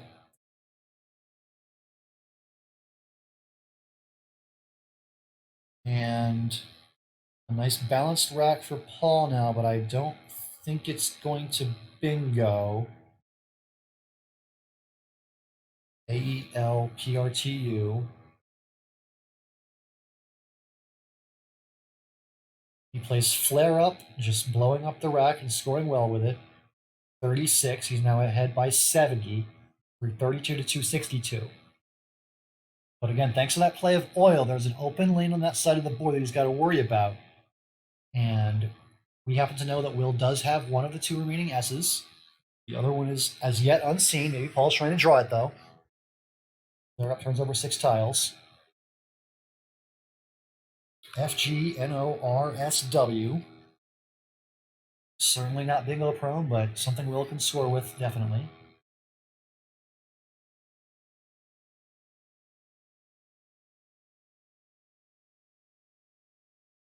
Not a lot of great ways to score on this board, though.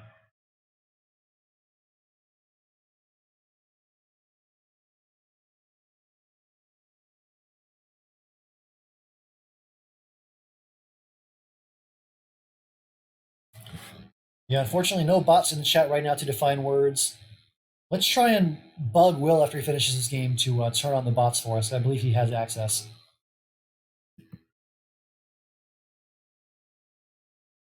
But for now, we'll just have to use our own brains and our own word lookup devices. So Will, down by a bingo here, needs to play through some of these consonants and give himself a chance to bingo next turn or the turn after. He could open the board with something like, own is only 8 points. You can go real crazy with ing, but that's FORSW is not going to work too well for you. You could draw an E for swerf. That would score, 60-ish. But I'm not sure if Will is quite that desperate yet. Pudit says maybe flow. FLOW. Yeah, that's good and reasonable. I assume you mean this flow. Looking at the unseen consonants and vowels, there are 11 vowels and 11 consonants balanced exactly, which means you got to get lucky to turn 4 consonants into a bingo. You got to draw more vowels than you're supposed to. But it takes luck no matter what in this position. I mean, you're down by a bingo. You need to get lucky to win. Might as well give yourself a chance to create that luck with a play like flow that at least gives you some outs. Interesting because another possible bingo line here is through that C. And so one of the downsides of flow is you do block it up a little bit. More than a little bit. You make it impossible to use, right? 1, 2, there's only 6 squares after you play flow. But I don't know. It's hard to keep this board intact and not close anything.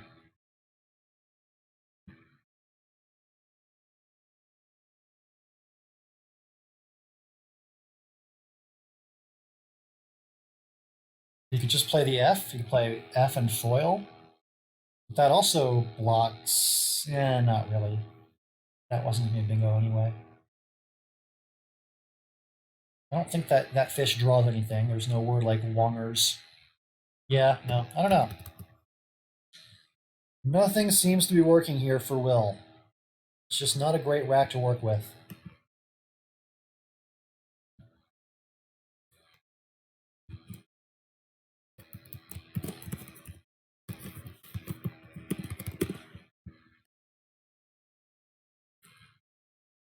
It looks like we've already got a final score from round 3, as Kevin McMahon has a win over Dave Wiegand.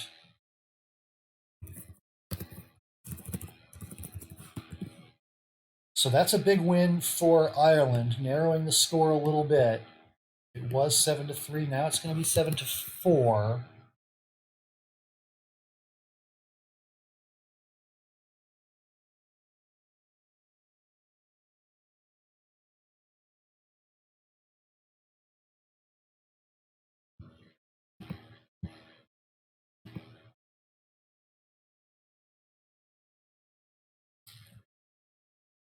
Hold on one second. I'm getting a chat from Kevin who says that he started a game by accident, which they adjourned.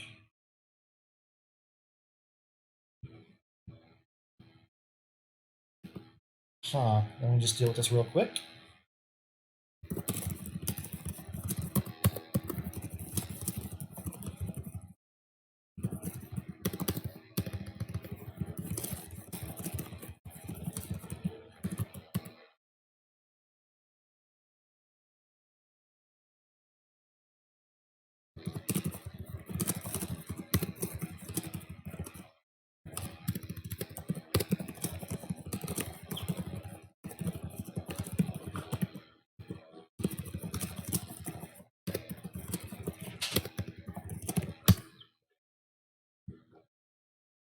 Yeah, so there was some confusion between Peter and Kevin, who began their games in the wrong order, and they played in round 1 instead of round 3.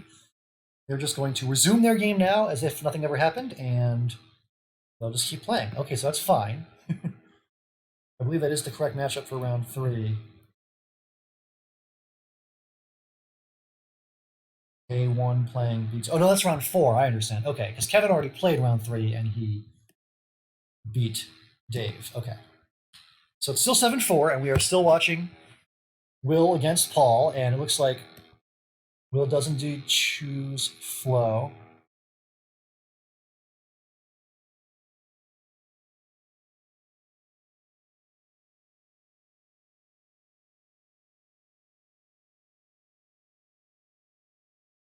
Yeah, I would agree that flow is better than exchanging. You do need to keep scoring to stay within striking distance here. And that oils hook is still open. You do have the S. You just got to draw vowels to go with GNRS.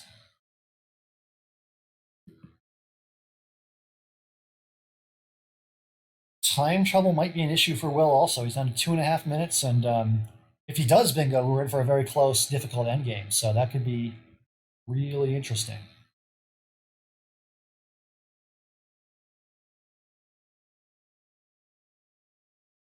Paul's ahead by what, 49 points, 332, 283.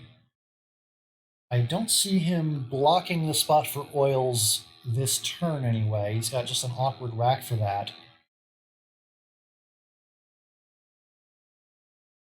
Yeah, no good spots. I would agree with that. There's not a lot of good spots to do much of anything. Just kind of scanning the board for Z plays, and there just isn't much. You might want to play putts, just because it uses the Z for a little bit of points, and it just kills bingos. You do still have to worry about Tretz. There can still be bingos that have an S early in the word rather than late. And maybe you don't want to play off your Z for that few. Okay. Oh, tube comes down, and that's going to give back gray hens for Will. We got ourselves a game.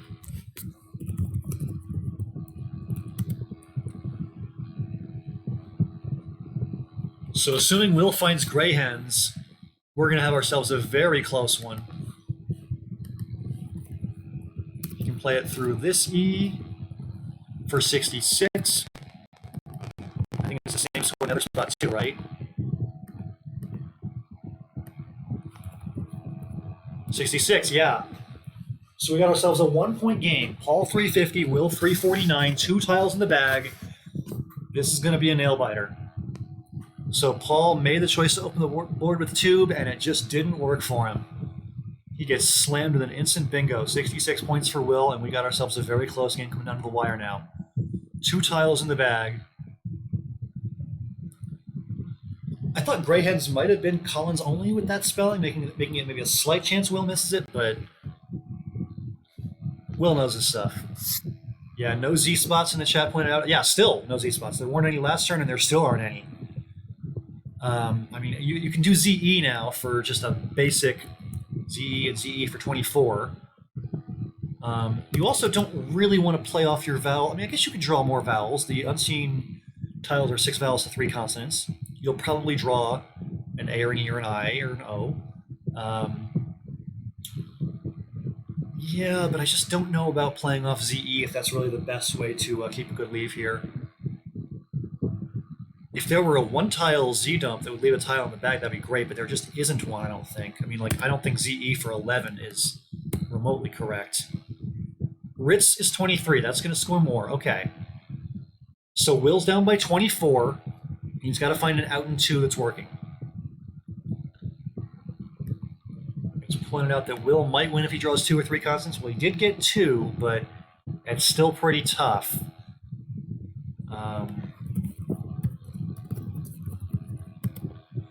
Paul has a valid 6-letter word of Knacket on his rack, but I don't think Knacket plays anywhere. So this is probably going to be just a regular out and 2 situation. If you can just find a high-scoring way to use all your tiles in 2 turns and deny Paul a big score. Problem there is Paul's got a C and a K. It's hard to deny him all the big scores on the board for him. Axiom is nice, 22. And now what does Paul do with his rack of Knacket? Ahead by 2 points.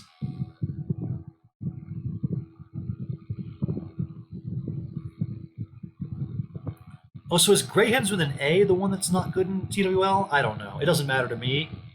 I was just curious because it would make Will's word knowledge a little bit trickier. Like he's got to find a Collins only word, but maybe Gray Hens is good spelled that way. I don't know. All right, so for Paul, he's got over a minute and 10 seconds, and he's got to find a spot for Knacket, or just the best scoring he can do with those letters in Knacket anyway. It's not easy. It's really not easy. Will's got EIS. He's probably going to go out with something decent. Not a lot of great places to use that K. What can Paul do?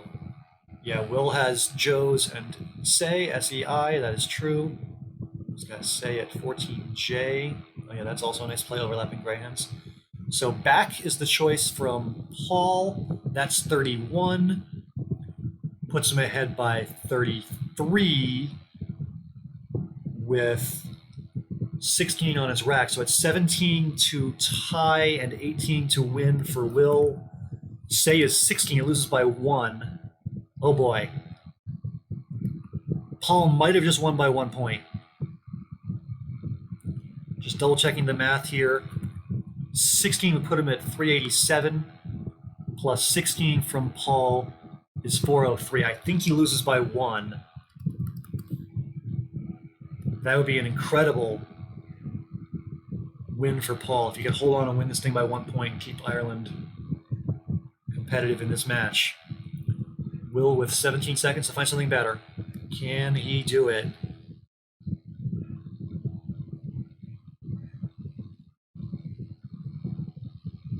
7, 6, 5. Clock ticking away here. And he finds Say, and he's going to lose by 1 point.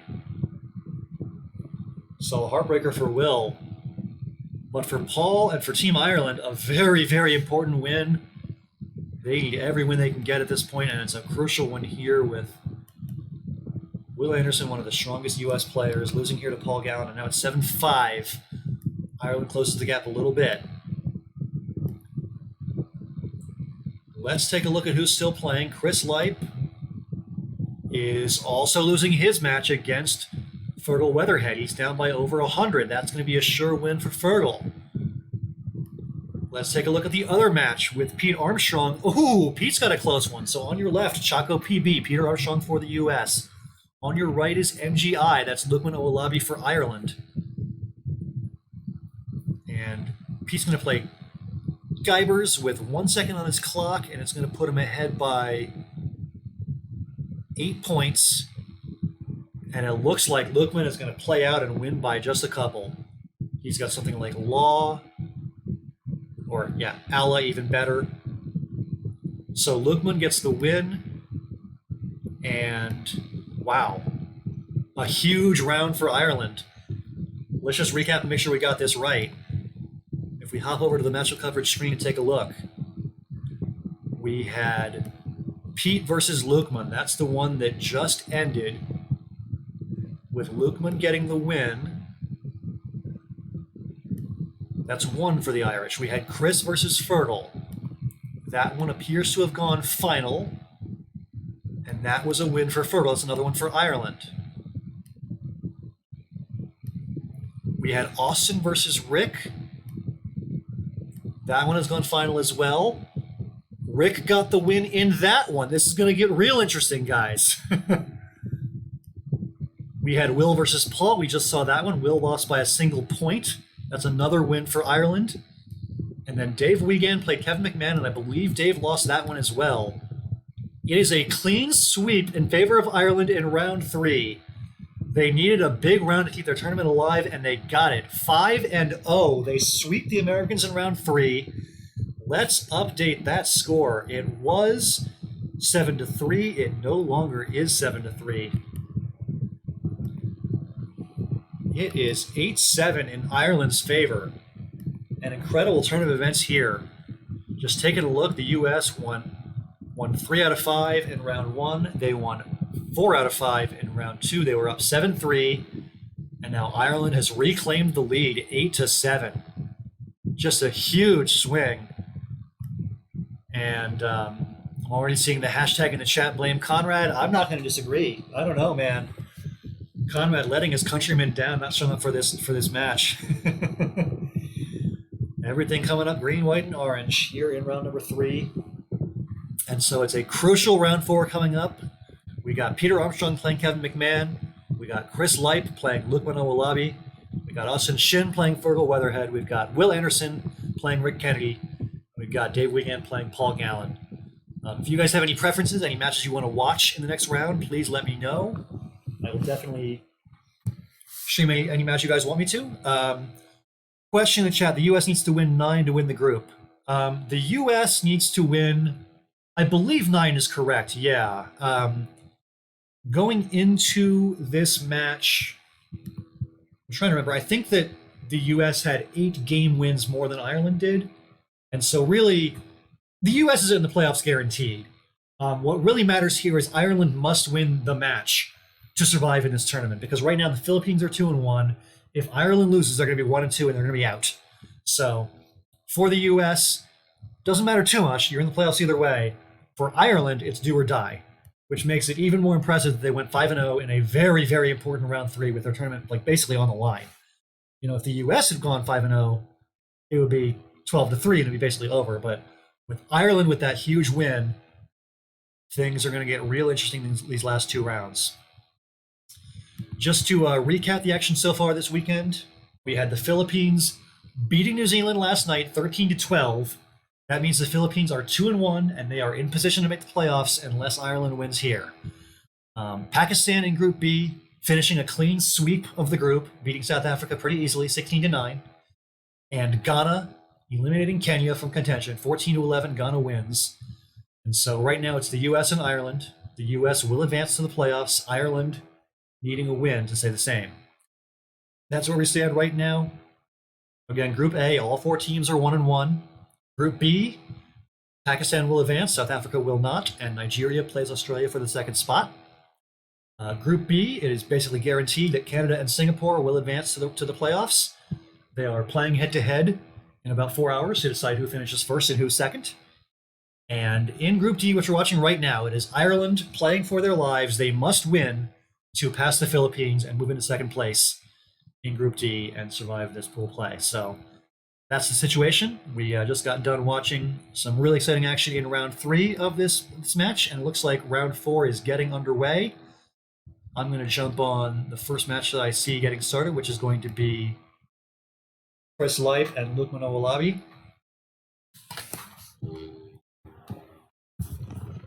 So the opening play from Lukman is Dennett for 18 points, and it's back to Chris now.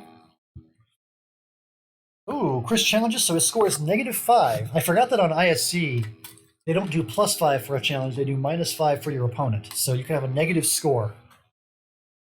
I've actually never seen a score of -5 at any point in any game ever. So that is a first.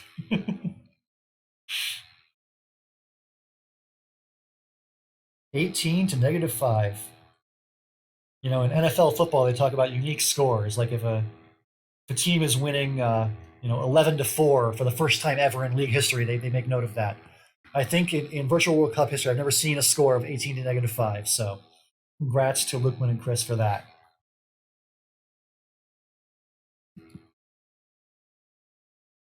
Yeah, so it's pointed out in the chat that foxtrot is not a word. He's one tile off from foxtrot. What does he have that is actually a word? He has extort, which we just saw Paul Gallen play to great effect last round. He bingoed with extorts and won his game by 1 point against Will. Probably something better than that, though. Let's see here. How about Foxer? Is that better? 30 points keeping ATT. You could also play something that sets up your X. Nah, never mind. Just draft is fine for Chris. Holding onto the X. And back to Lukman now, who has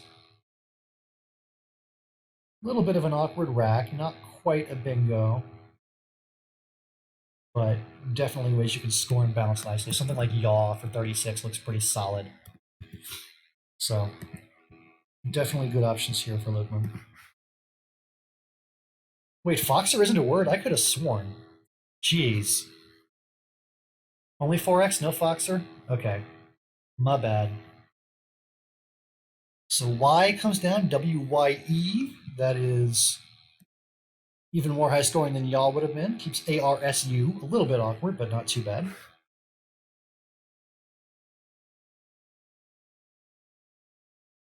So Chris now has Axolotl, which is, funnily enough, his teammate Pete Armstrong's former username on ISC. He's got Axolotl here. Oh, or there. That's more points. Way better. Good job, Chris. So Axolotl for 80 comes down. I think for a long time, Pete used to have accounts on ISC and other websites where his username was Axolotl. So pretty cool to see his teammate play it for 80 points in a bingo. 93-59, Chris now with the lead, and Lukman did not draw that great to his lead of ARSU. He drew AIV. He's going to be playing through some awkward stuff for at least one more turn. I see Cesar just walked away for a little bit and missed the turn of events with Ireland going 5-0 the previous round. They've now reclaimed the lead, 8-7. Cesar, are you like actually at a wedding ceremony? Like, is somebody walking down an aisle right now? Because if so, like, maybe put the phone down, just saying. But otherwise, glad to have you with us. You're on the East Coast, so it's about 4:49. Yeah. They're probably getting married like right now. I don't know what you're doing watching us, but you do you, man. Various, a nice play from Lukman. It's the double-double and keeps an A on his rack, 40 points. Very nice. Bunch of one-pointers for Chris. Don't think he's going to bingo. You can can definitely find a way to fish if you like. Something like Anne is not bad. Opens a new spot to bingo. If you draw an ING bingo, you have Gar. Actually, you have a few places to bingo. But yeah, that's one possibility. Close game here, 99-93 in favor of Lukman. Just checking on round 4. Looks like everybody has begun their games. So we will definitely hop over to another matchup if this one gets out of hand, but it's close so far, that's for sure. And we'll stick with this one for the time being. Definitely curious to see how Chris navigates this rack with a tricky, almost bingo rack. Does he want to make a fishier play or kind of a more aggressive play to score some points? There really aren't many of the latter. I'm not seeing a lot of ways to score well here. Yeah, not seeing much at all. Feel free to tell me in the chat what I'm missing.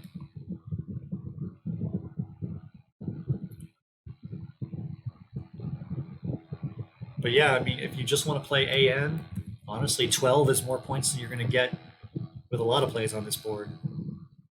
And can't argue too much with that lead of AEGIN.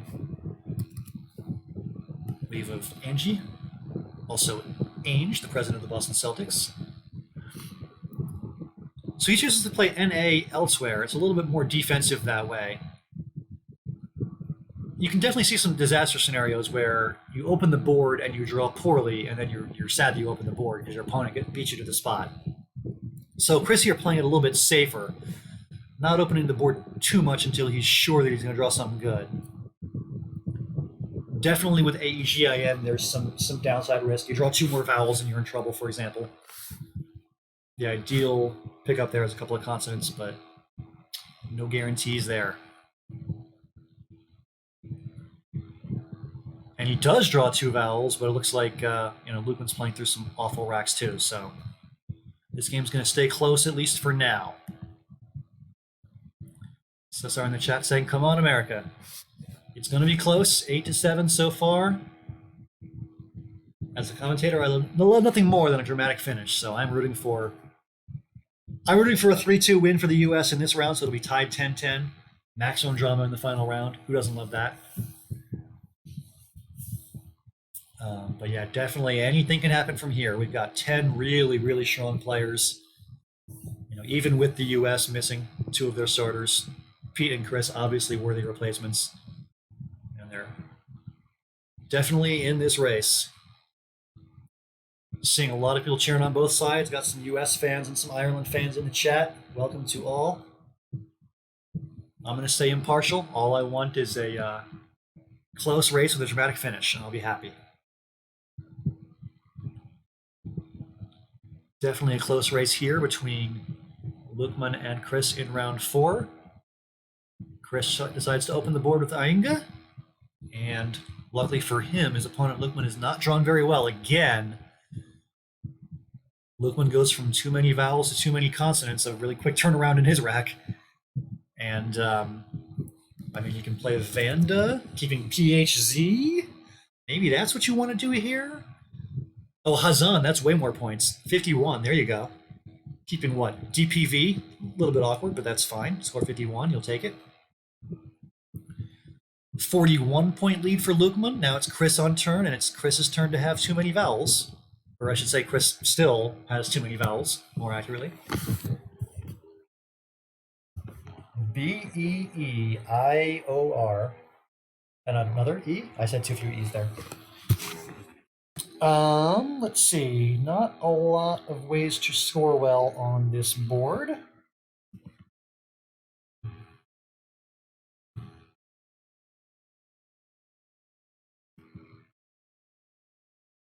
What can he do? He can play Boney, setting up his R. What if I could just type it correctly, going downward like that? Boney, I believe, takes only the R, so you're giving yourself a somewhat exclusive hook. There are 3 other R's and a blank unseen, so it's not the most exclusive hook ever, but that might be a creative way to kind of give yourself a chance here at a quick bingo to come back. When you play Boney, you are more likely than your opponent is to hit that spot. Well, he chooses Bore. That's 25 points. Hard to argue with 25 points. And pre-dive is the draw for Lukman, which I don't believe is going to play anywhere. And in fact, wow, Chris blocked pre-dive. If Chris hadn't played Bore, then pre-dive or deprive would have played for a whole lot of points.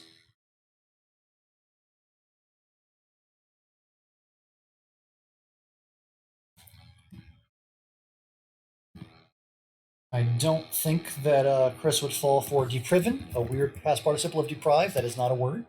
Don't do that.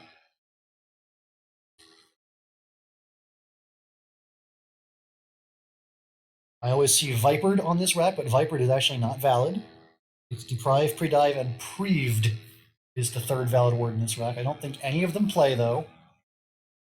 So for Lukman, the question is, what do you do in this game that's fairly close, only up by... Ooh, you find a 50-point way to play preved. That's very nice. I didn't see that at all. 50 points. And that's going to put Lukman ahead by a good bit. Chris is in a position now where he's got a bingo soon. Uoi is the obvious play here, just to get rid of the vowels and block the spot. He makes it pretty quickly.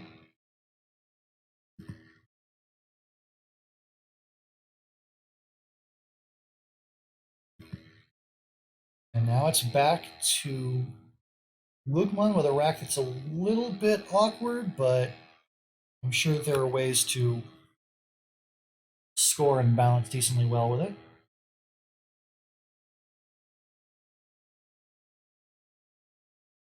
You could play something through that N in Ainga. You could do Centum keeps just the 2 vowels and only scores mediocre. That's not too good. Oh, Chazan, the hook on Hazan. Yeah, so Emic is 30 points. Keeps ETU, is that right? That's not too bad. And it's going to be very tough for Chris to bingo now. You look at the spots to bingo, I mean, probably the best chance is something in line E ending with an E. You can end a word with an N, you can end it with an I. That's really hard to do. You could end it with an A or an O if you got a 7 here. So, no great spots. This is probably the easiest one to hit, but even that, not great for Chris right now. He's got kind of an awkward rack. He needs to kind of play through this CGU nonsense.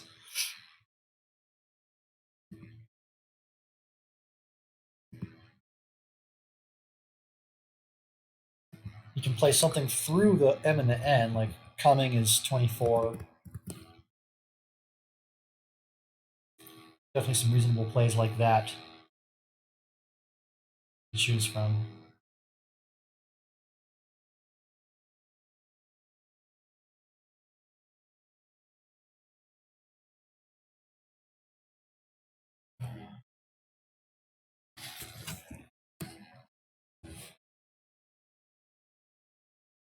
So it's 241 to 169. Basically a 1 bingo lead for Lukman here. Tables have really turned in this match. It was 7-3 US, and Ireland won all 5 in the third round.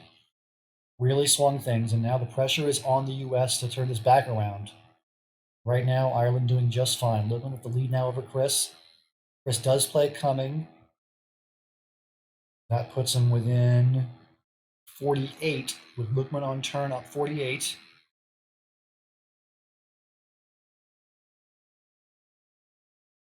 He can play Awe, but that would open bingos that hook onto Anna, of which there are quite a few. Maybe the right play here is Call. Bingos into the A and the W are really hard. That's pretty defensively strong.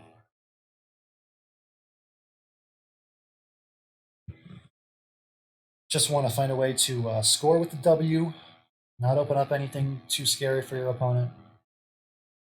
Keep this lead, keep this board under control. Tag Hammer in the chat saying where and Rex. It blocks and scores. Oh, I didn't see where. I was looking in that spot for plays like that. Yeah, where is 29?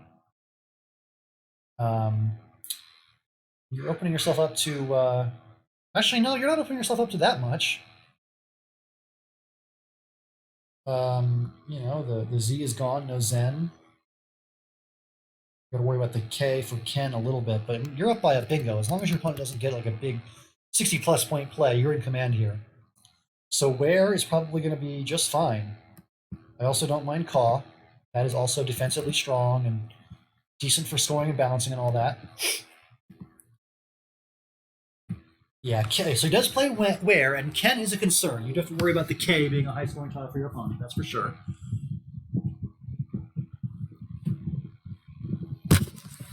So the score now 270 to 193, a 77-point lead for Lukman Owolabi for Ireland.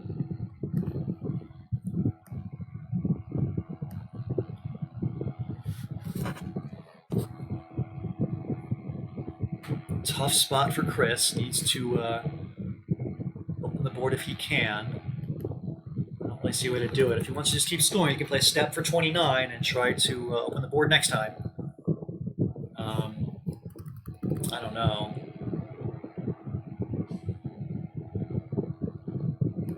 Not looking great for Chris. Looks like all 5 matches still in progress here in round 4. No final scores to report yet. That score on your scoreboard is still accurate, 8-7 Ireland. Long way to go.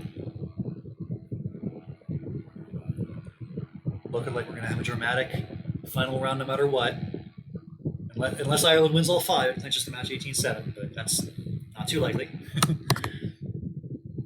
Puces is the play from Chris, which is nice because it opens another spot to bingo. Now you got to worry about line 15. Sadly for Lukman, his rack does bingo with an S without a sight, but not with the S in last position, it doesn't. For Chris, we know that he kept a leave of LST, which is pretty strong. Problem for him, though, is the vowels are drying up in a major way. Holy cow. Looking at the tiles unseen to Lukman now, 21 of them. It's 2 O's, 1 blank, and 18 consonants. And they're not even good consonants. We're talking H, J, K, Q, Y. I mean, bingoing is going to be extremely hard to do. Chris needs to draw basically, oh boy, he needs all of those. And he does not get any of them. No O's, no blank for Chris. DLLQSST. And I think at this point we're getting pretty close to moseying time. Might move along unless Chris can do something big to come back. Yeah, Chris exchanges 5, and now Lukman's probably going to block the spot. 11 tiles left in the bag, and it's just ugly, ugly stuff.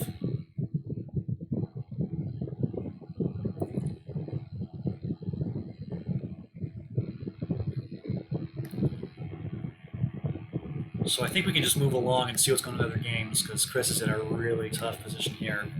Let's take a look at Dave Wiegand and Paul Gallen. Looks like a good match here with Paul in the lead. Ireland continues going strong. Wow.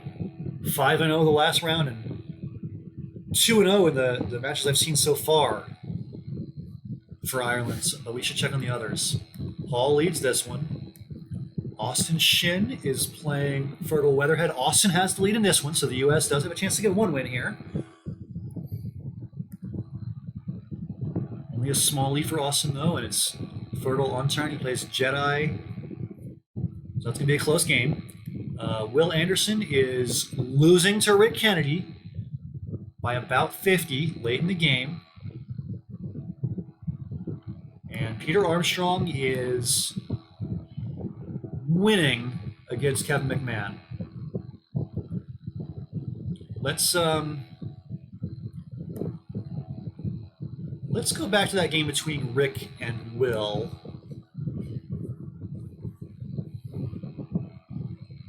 Looks like Rick has the lead, but what can Will do here?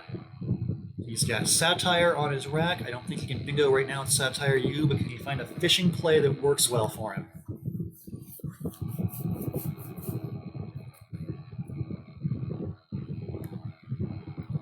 Satire plus U. Spots to bingo on this board. I mean, there's into the D or the E over here, and there's into the D over here. If you fish with satire, you can draw an E for seriated, which plays in 2 spots. Irisated with an I also plays in 2 spots. So satire is actually a very good bingo stem to fish with, given this board position. You draw one of those E's or I's, in which there are 7 total unseen, and you are in business in 2 different spots. So with that in mind, I think I like the idea of fishing a U. There's not a great spot to do it, though. I mean, you can play a rug for 4 if you really want to do that. Other problem here is you're down by a lot. I mean, you're down by what? 47. Which means you can't really afford to waste a turn scoring only 4. Because then, you know, Rick's just going to keep scoring, and even with a bingo, you're still in trouble.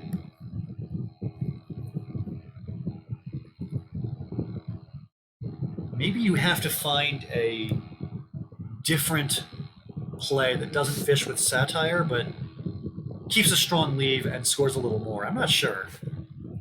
I don't see that either. There's just not much. You play cat for 25, keeping EIRSU. That's a leave that can backfire for you, no doubt. But again, 25 is a lot better than 4 in this position. Reluct, that is cool. So Reluct keeps AIS. You know he's likely to draw an E. Can he draw some of those good constants to go with it? The L, the M, the N. If he can draw tiles like that, he's got a shot here. Also, he's only down by 20 points now. 20 is not insurmountable. If you're Rick, though, you can play Jibed. Although that gives back the hotspot for the J. There's 2 A's unseen to you. That's not great. You could play Jibe here. No, not there. Jibe here. That's not as scary hotspot-wise. It does give your opponent the I to bingo with, but that's not the worst thing in the world.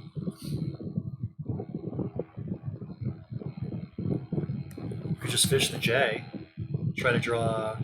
No, rebites won't even play if you do draw it. It's here also won't play.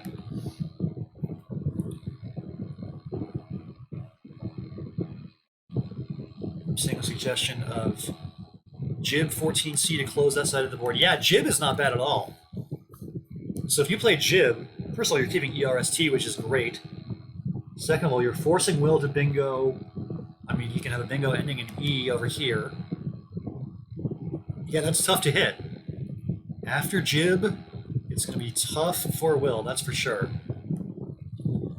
So I like that suggestion. Thanks to Phil in the chat for that.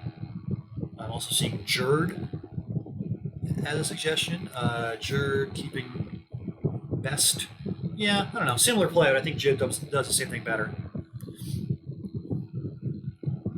Jib does come down, and it looks like Will's drawn pretty poorly. Even if he had a spot to bingo, he probably wouldn't have had anything there, so. Needs an N for akinesia. Not going to get it.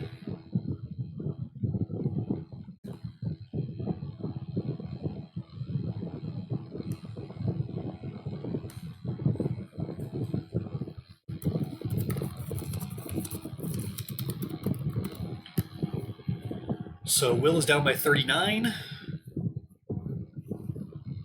And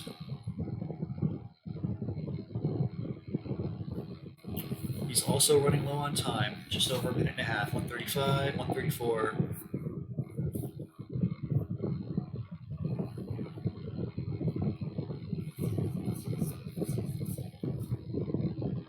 Six tiles in the bag. Seeing a suggestion of Kai at G13. G13. Oh yeah, okay, so Kai making Kef, 27 points, keeps AEIIS. Boy, yeah, that's really tough.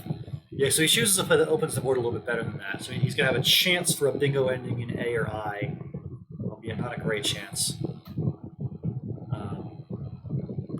At least forcing your opponent to block multiple spots. There's a chance of a bingo here, and there's a chance of a bingo in line 5 ending in E.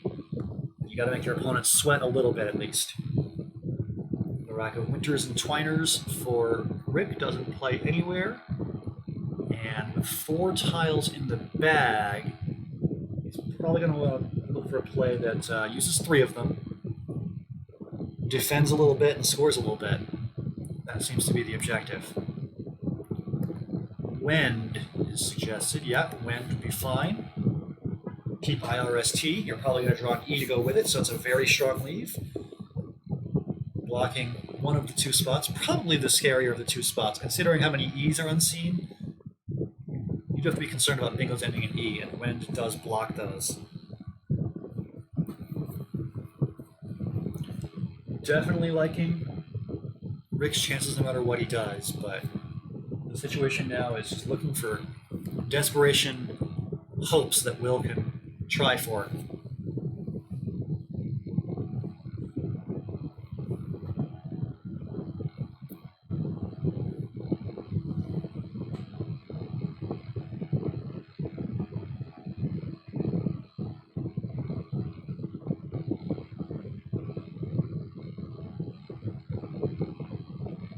Definitely liking Wend, but maybe there are some other options here. Rick still has time on the clock. He's got just under 4 minutes now.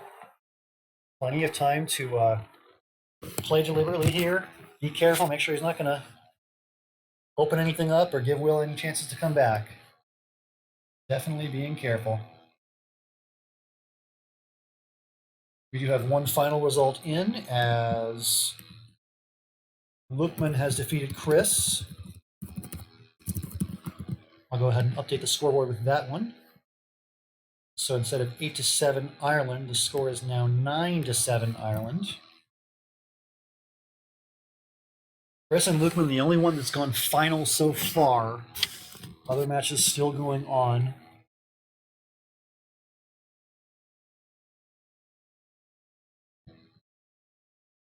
Oh, hold on. We've got, looks like a final between Peter and Kevin, and Peter did win that one, so the U.S. gets one back. Keeping the score as close as can be. Goes from 9-7 to 9-8.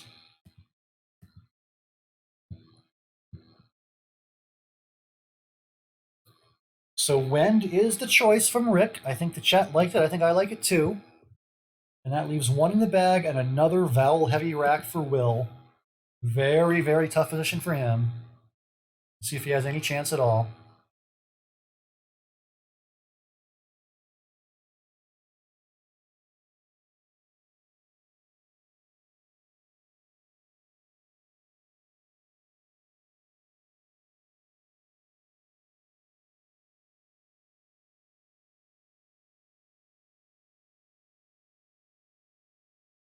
Not seeing much for him.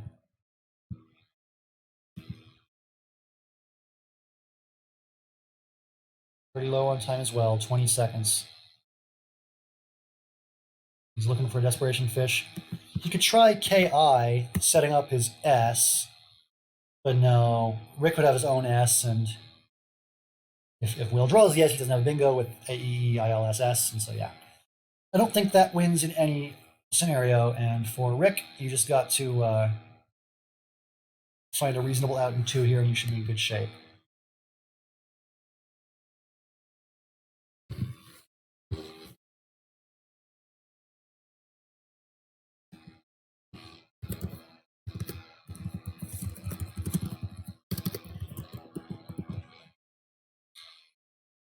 Couple minutes on Rick's clock now. Let's see what he can do. Something like Rums is fine. Well, no, hold on. How are you actually going out here? Let's think this through.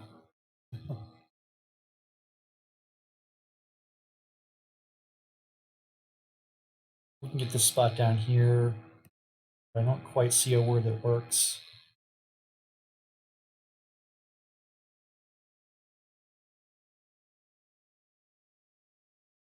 Yeah, on a board this closed, going out in 2 is not a given.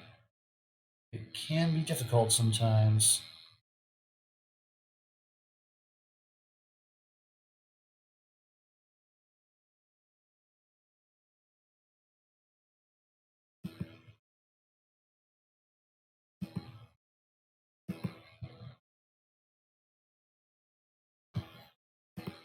Looks like one more game has gone final. Austin Shin is done playing, and he beat Fergal Weatherhead. So that's another win for the U.S.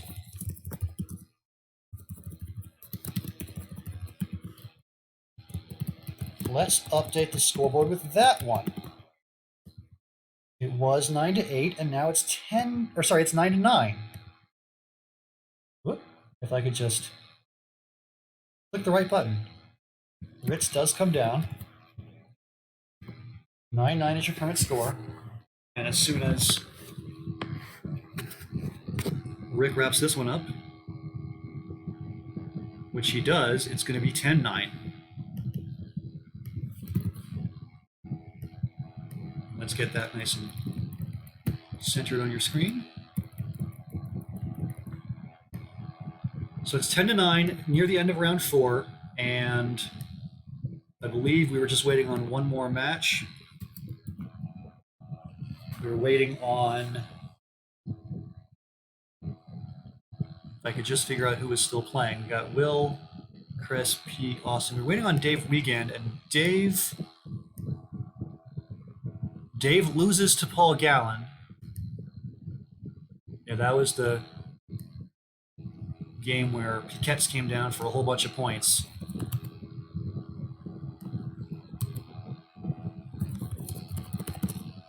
So that means that Ireland remains in the lead after 4 rounds. Let's go back to our scoreboard here and change the score to 11-9. And let's go to our matchup coverage and give you a rundown of all the games here in round 4. Round 4, game 1 was Pete Armstrong versus Kevin McMahon. That was a win for Pete.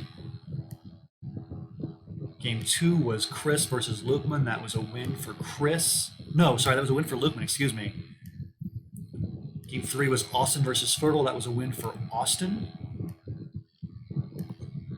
And then Will and Dave played Rick and Paul, with Rick and Paul winning both those games. So it's a win for Ireland here, and it's a win for Ireland here. So the score is Ireland 11, the U.S. 9, and it all comes down to round 5. The U.S. must win 4 out of these 5 matches to win the match. It is Peter versus Paul, Chris versus Kevin, Austin and Lukeman, Will and Fergal, and then Dave and Rick. This is going to be interesting. Let's see who has begun their games. We can just tune in on whoever is playing, and it looks like the first game to start is going to be Kevin McMahon and Chris Leip. They are just getting started.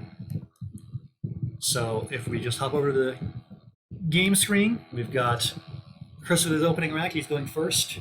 Plays Weiner for, what is that, 32-ish? Yep, 32. So the situation now is Ireland 11, the U.S. 9. The U.S. must win 4 out of 5 in the final round to win the match. If the U.S. wins 4 out of 5 or more, they will finish first in Group in Group D, and eliminate Ireland. If Ireland doesn't lose 4-1 or 5-0, they win the match, they survive, they go on to the playoffs. So a lot at stake for the Irish here. Can they hold on and win the match?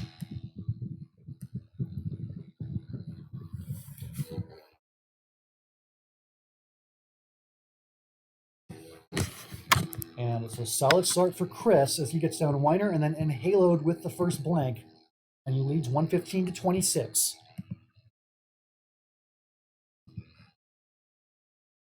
We are still waiting on the other matches to get started. Again, it's going to be Pete versus Paul, Austin versus Lukeman, Will versus Fergal, and Dave versus Rick. All 4 of those matches have not yet begun. So we're watching the one match that has started between Chris Leip on your left, Spheriolitic for the U.S., and on your right is Malum, Kevin McMahon for the Irish team. Seth are asking in the chat, will the U.S. get first even if they lose? I believe the answer is yes. I think that to pass the U.S. for first, Ireland needed to win like 18 or something, and that's not possible. So I believe that no matter what, the U.S. will be the 1 seed, which means that they will play either Canada or Singapore in the first round of the playoffs. Canada and Singapore play each other, and it's likely going to be a situation where the winner of Canada versus Singapore plays Ireland, and the loser gets the U.S. So Lots of fun matchups in round in the first round of the playoffs next week possible. We could have that U.S. Canada grudge match, which is always fun.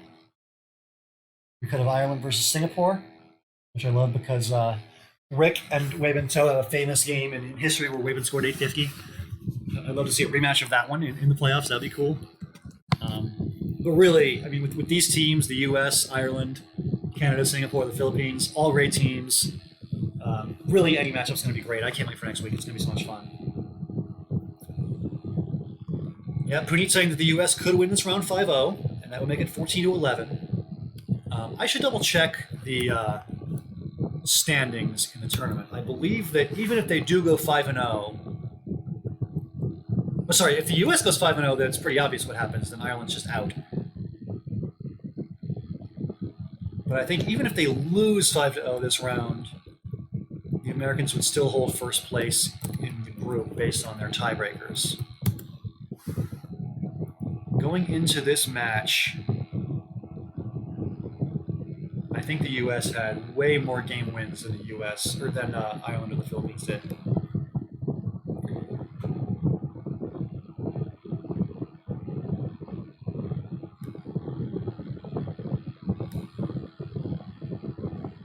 So reflow is the play from Chris.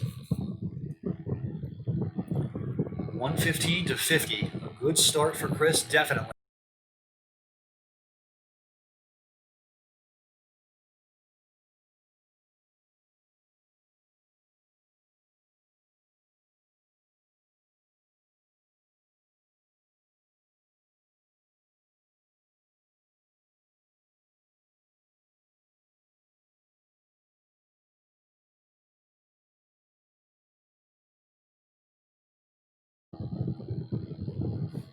Let's try that again. I believe that after a quick internet glitch, we are back online. Sorry about that.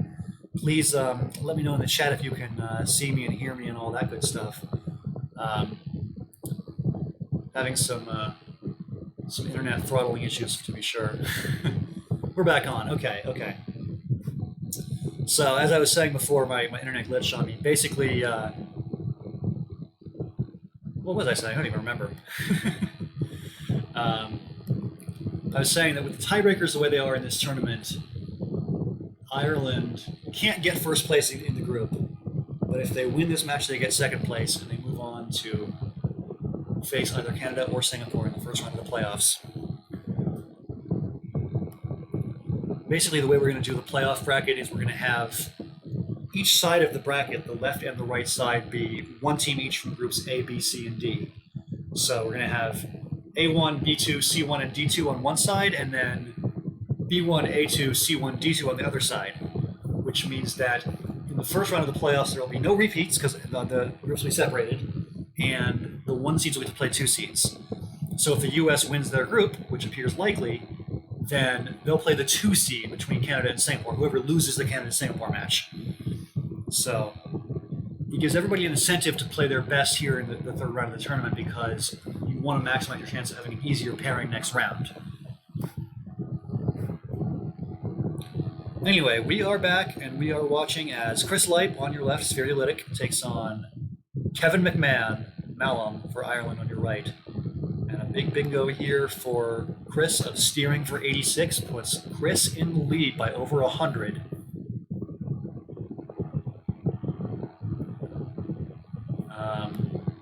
Looks like eczema is an interesting option for Kevin if he wants to score a lot and open a big double word score. I'm not sure if it's quite called for to be that volatile at this point, but if you're really desperate, eczema is one thought. There's probably a more sane option than eczema available here.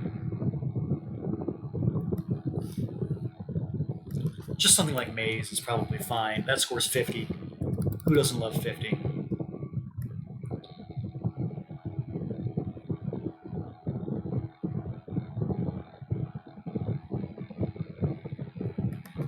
You can play Zia, but I think that's a little bit too blocky.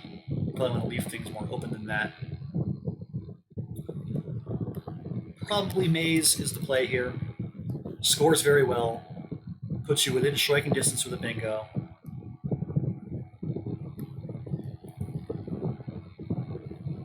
you're just joining us, Ireland has charged into the lead in this match. After 2 rounds, it was 7-3, but then Ireland won all 5, a 5-0 run in round 3 to make it 8-7, and then they won round 4 as well to go to 11-9. This is a big match for the Irish. They must win this match to stay alive in the tournament. If they lose this match, the Philippines will take second place in Group D, and Ireland is eliminated. So it's a must-win, and indeed winning they are doing right now. The U.S. here can reclaim the match if they win 4 or 5 of these last 5. Mays does come down for Kevin. That does look like the best play. And it gives Chris, things like Maori for 36. There's ways to score pretty well with that B10 hotspot.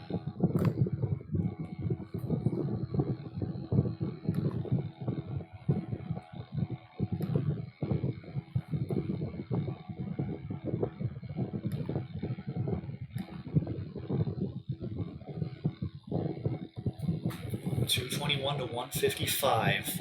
A lead of 66 points for Chris, and you can add to it now with a big play.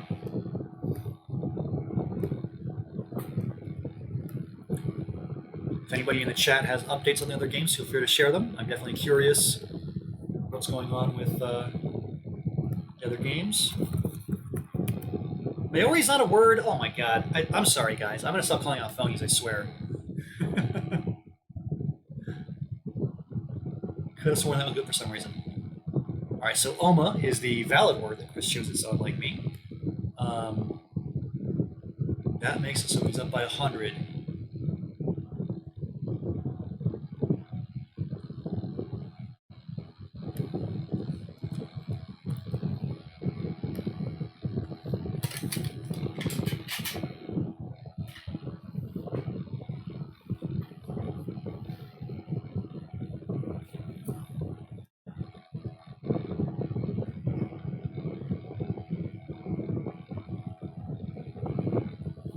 So now what do you do if you are Kevin?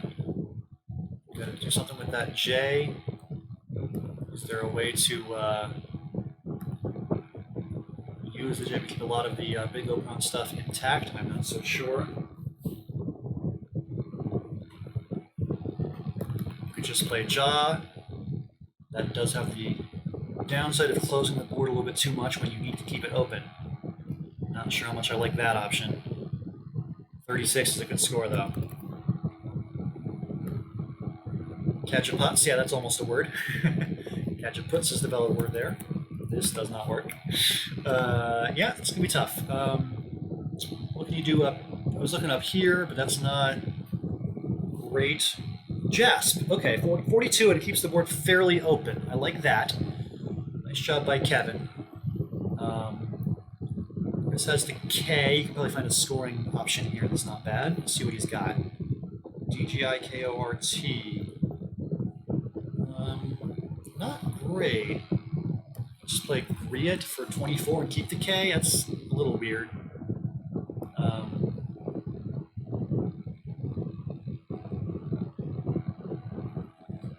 Not sure.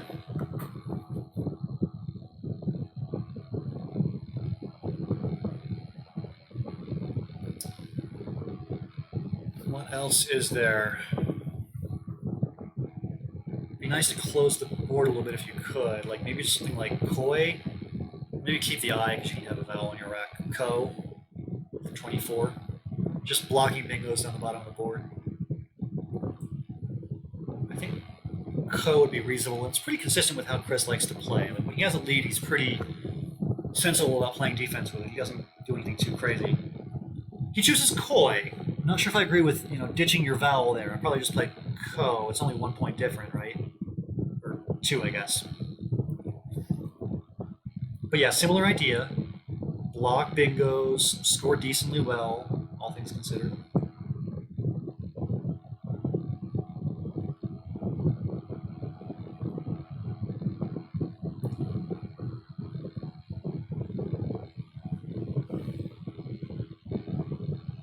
So Kantist is the word on Kevin's rack that doesn't play.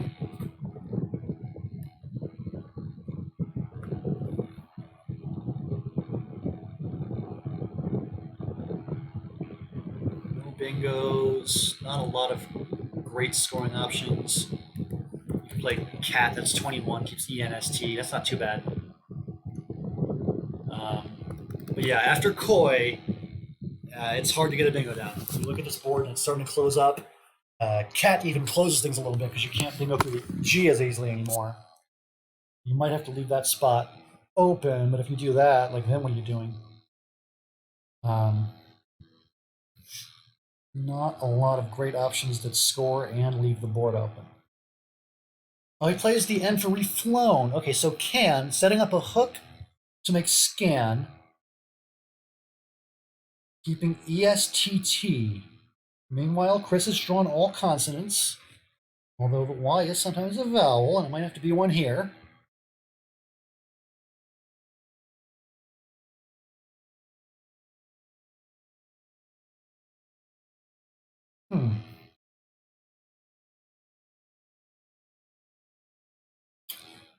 Not seeing much for him here.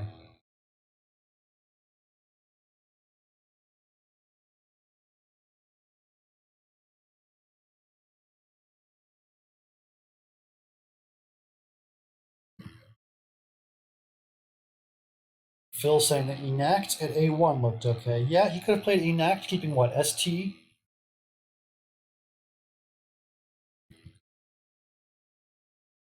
Can we look at some other games and see how they're doing? Yeah, that's probably a good idea, huh? With this match the way it is, every game really counts. Let's see what else is going on. Austin Shin is, oh boy, Austin is losing, so that's another likely win for Ireland. Will looks like he's ahead. Let's see, Lukman. Oh, that's the one I already looked at. Lukman is beating Austin. Close game between Paul and Peter. That's going to be interesting. And then Dr. Bing, Dave Wiegand, is just crushing Rick Kennedy. So that's interesting. Okay. So I think we're heading toward a very close finish right now. Assuming that Dave wins this one, yeah, it's going to be really interesting. I think we should stick with the Light McMahon game for now, and then if there's still a close one later between Pete and Paul Gallen, we can watch that one at the end. It might come down to that one if they're tied at the end. So we are definitely coming up on a really dramatic finish. Assuming that the U.S. gets a couple of those games that they're ahead in, we could be back to an 11-11 tie pretty quickly, and it's just going to come down to the end. Ireland must win this match to stay alive. Chris plays Dag for 22, and it looks like Kevin will probably get his bingo here. Dodiest is probably the highest scoring way to do it, doubling your D, 83 points. I would expect Dodiest to come down pretty quickly. I don't think there's a reason to think of anything else being better. Score-wise, 83 is good, and you're taking out that hook you created. Oh boy, he does play Dodiest, and Chris draws consonants again. This is going to get really tough now for Chris. He got a big lead, and now it is super close.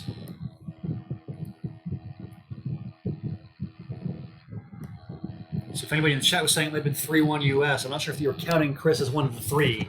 But right now it is anybody's game between Chris and Kevin. Why not Darg? That's a good question. Why not unload a consonant there? Seems like a miss. Trolley, Troely. Let's make sure that that's a word. It is. Okay, good job, Chris. And it's going to open spots on both sides of it. You got Olive for 38 is one obvious choice for Kevin, and he does make it. So Kevin has taken the lead, 337, 320, a 17-point edge for Kevin. Chris quickly playing Voodoo, getting rid of the W's and U's. He's back up by 2.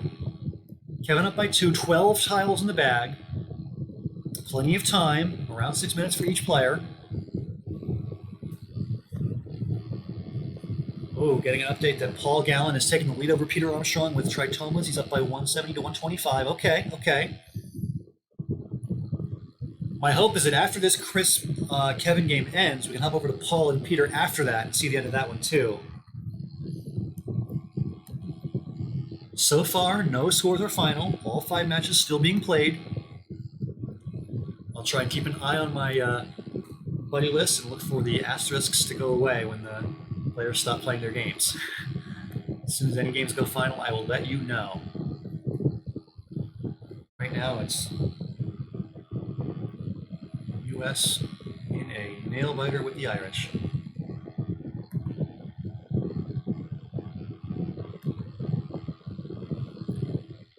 Seeing a suggestion of preef or brief. Those look pretty reasonable. Brief would keep PY. Any preference between PY and BY on this board? I'm thinking they're pretty similar. Both give you the chance at bay or pay in this spot. Yeah, I don't really have a preference between P and B. Maybe keep the B because of buy here. Maybe play preef for that reason.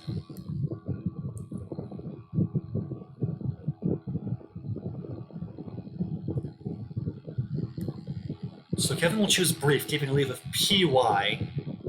And it's mostly 1-point tiles for Chris. Not a great rack to score with. This is getting a little worrisome for Chris because he's got to worry about just getting straight up outrun on points.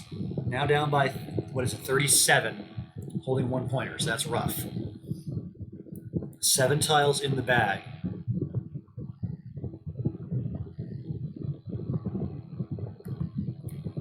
Wow, yeah. Phil points out in the chat there's only 1 E left in the game and Chris has it. So Kevin's endgame rack is going to be awkward. We're looking at 14 tiles unseen, reasonably balanced with 8 consonants and 6 vowels, but the fact that none of those vowels are E's, a lot of them are I's, is a little clunky. Just Aga is a suggestion. Let's see, where does Aga go? Oh yeah, he chooses to play off a consonant. Naga for an extra couple of points. You can draw more consonants, so that's probably fine. Close game, 11-point lead for Kevin with 3 tiles in the bag. Can you maybe play 2 of them here? Yo plays 2 tiles, 28. If you draw a vowel, which you probably will, you're going to be fine. I kind of like Yo at first glance. What else can he do? So we got an update that Lukman leads Austin. Well, if Lukman finishes off that win and Kevin finishes off this win, then it's all over. That's the 13 the Irish need right there. But Chris could still steal this one, and Austin, if he has a way to bingo and come back at the end, could actually overtake Lukman as well. So who knows? Seeing Podgy suggested in the chat. Yeah, if you play Podgy, you score 30. You go ahead by 41. And you need to just not get bingoed out on. Chris played Naga, played off 4 tiles. We happen to know that his rack was, AEI? Yeah, I mean, Podgy does lose to some draws for sure. But if Chris doesn't bingo, then you're fine. Boy should outscore almost anything. Okay, that's an interesting thought. You're just saying boy here. Yeah, boy outscores pretty well and doesn't allow very many bingos. You still maybe have to worry about bingos through the G. What are some bingos through the G? There's not that many with the G in 4th position like that. Yeah, that might work.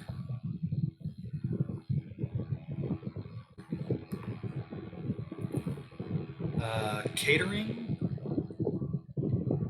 Well, yeah, you're blocking catering. No, you're not blocking catering. Catering doesn't play.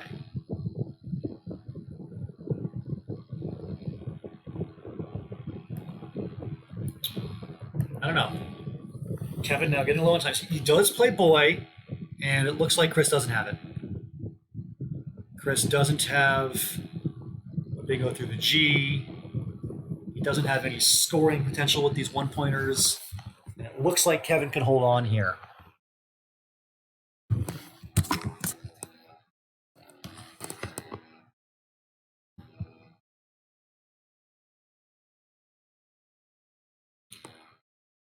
We have one final score, and it's Will with a win over Fergal. So that's going to narrow the score a little bit.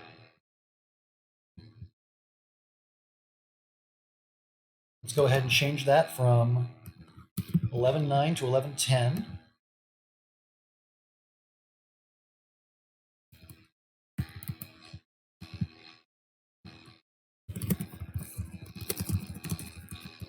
I believe no other games have gone final yet, so 11-10 is the most up-to-date score we have. But with a likely win to come here for Kevin, I don't think Chris has any way out of this one.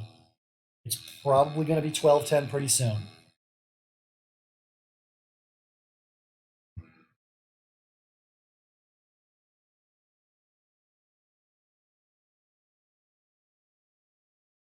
Oh, wow. Yeah, catering still fits after boy. So very lucky for Kevin that Chris didn't draw that C and he drew an A instead. Yeah, catering plays with Ba and Jot and I. Nice overlaps. As it is, though, Chris with a bunch of one-pointers that just aren't quite working.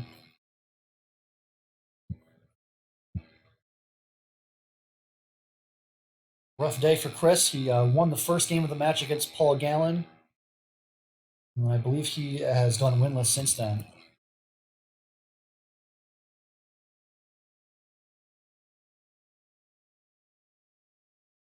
Oh, yeah, so air rating would have fit except for AYA. Yeah.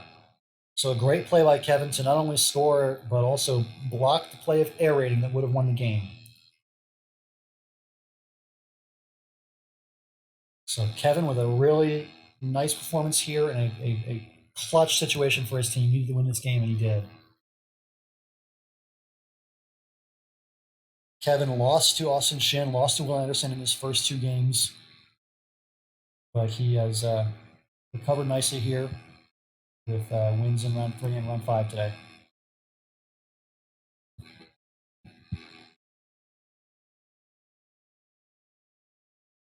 It looks like there is a final with Dave beating Rick. No surprise there. He had a big lead. Let's add another win to the U.S. column on the scoreboard. Whoops, let's not click away from the game. Sorry about that.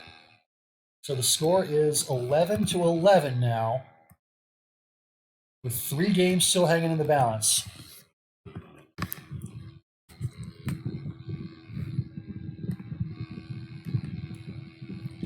Yeah, it looks like Chris can't win this.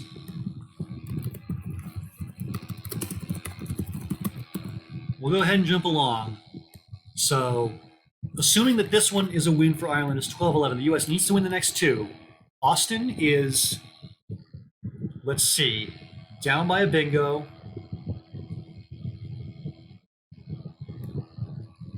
Nitsua is Austin Shin on your right, and on your left is MGI. That's Lukman Owolabi. Lukman just needs to not let Austin bingo out. Let's see, there's lanes that are not the easiest to use. I see Snittier and Stintier into the R are worth blocking.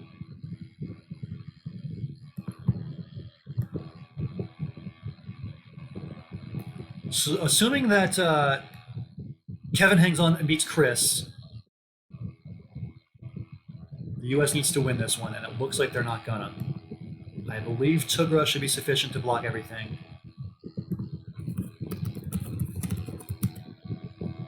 Just double checking that Tugra is a valid word. So I believe that should do it. Ireland is going to be in good shape now. Awesome desperation challenge on Tugra, can't blame him. It does come back good, and that is going to be a win for Lukman over Austin. And assuming that these games go final in just a moment, we will have 13 wins for the Irish. And let's just hop back over to Paul Gallen and Peter Armstrong. Looks like Peter's winning, but it won't be enough because even if Pete does win this one, it's probably going to be 13-12 your final.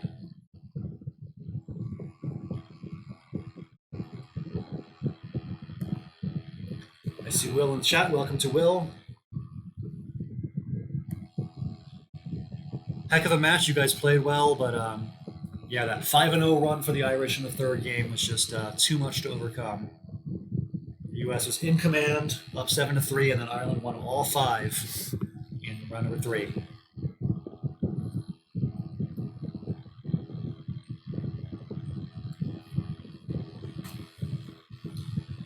So for Ireland, they needed to win this match today to stay alive in the tournament. And in clutch fashion, they came up with a big run in rounds 3, 4, and 5, and it looks like they're going to hold on and win this thing. Seeing a lot of congrats in the chat for the Irish. I guess we should hold off until it's officially official, but it's looking like it's pretty close. Let's take a look. The game between Will and Fergal is officially over with Will winning. Kevin and Chris. Looks like Kevin has officially finished that one off.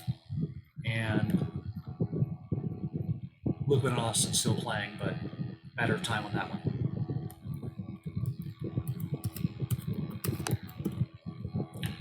Let's go ahead and give Ireland a win in the one game that has gone final. So it is 12-11 in the games that are officially official, and we are just waiting for Luke Winoolabi to finish taking care of business against Austin Shin, and when he does, it'll be the 13th win for the Irish. So a very close match the whole way. And congratulations to Ireland on a comeback win to stay alive in the tournament. And yeah, David in the chat saying, poor Philippines, it's a great point. The Philippines, a great story too. They got blown out in week 1. I think it was 20-5 they lost to the U.S. They were in dire straits. They scored an upset win over Ireland last week and another upset win this week against New Zealand. They came back to improve to 2-1. And it looks like they're going to just barely, on tiebreakers, finish behind the U.S. and Ireland. It's going to be a 2-1, 2-1, 2-1 tie for first place with, on tiebreakers, the Irish advancing.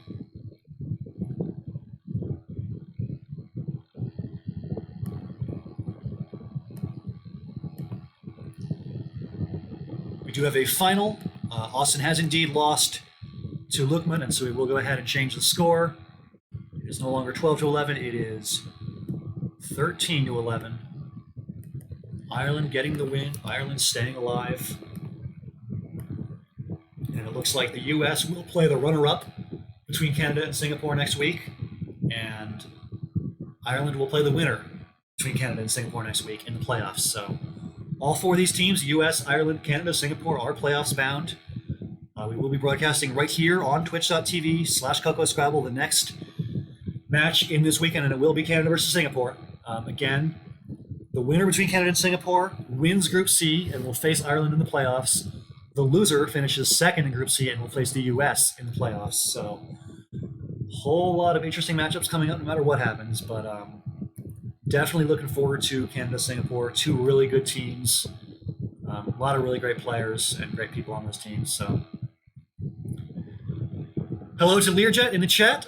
Sorry to Learjet, you had a real chance at the playoffs and ended up coming up just short with Ireland looking poised to advance now, but a great story for the Philippines, going 2-1, having a real chance to advance, and just barely going to finish in 3rd place here.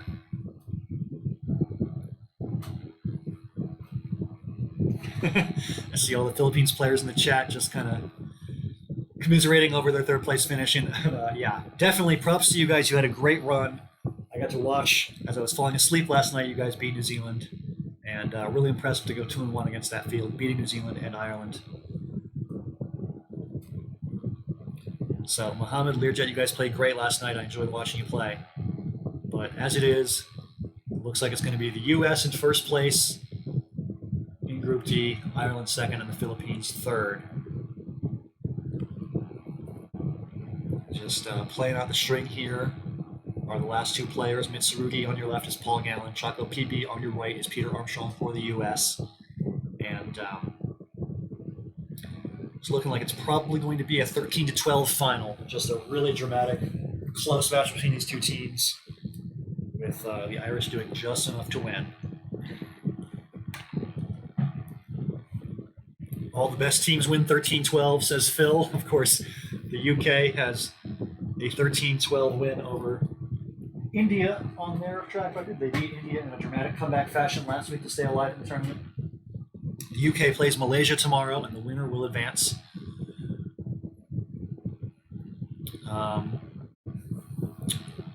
So, looks like we're nearing the end of this game with Peter with about 40 seconds on his clock. Needs to block Paul's bingos. This is actually interesting because Paul does have ways to bingo out for a lot of points. I mean, Grundle's is, 6, 7, 8. It's a lot of points. And Pete needs to make sure he's not outrun by a bingo here. Vendibly. That is a word, I think. Let's double check. It is good. Yeah, you couldn't play vendibly, but vinyl is a way to play it safe. And that should be enough to hold off whatever Paul has in mind.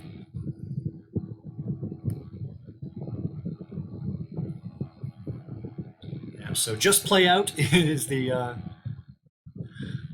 request from the chat, and I think that's going to be what happens pretty soon. We will see an endgame here where Pete comes out on top. We'll see a final score of Ireland 13 and the US 12. I'm just going to hop over to the matchup coverage and update everything here. Peter versus Paul still in progress. Chris versus Kevin was a win for Kevin, if I could just find the button for that. Game 2 goes to Ireland.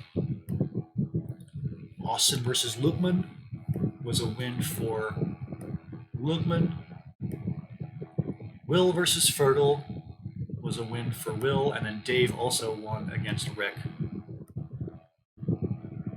So it's 2-2 so far in round 5, and even a win for the US will not quite be enough. As we go back to the board, Paul with 6 seconds to go. He'll play something, I'm sure.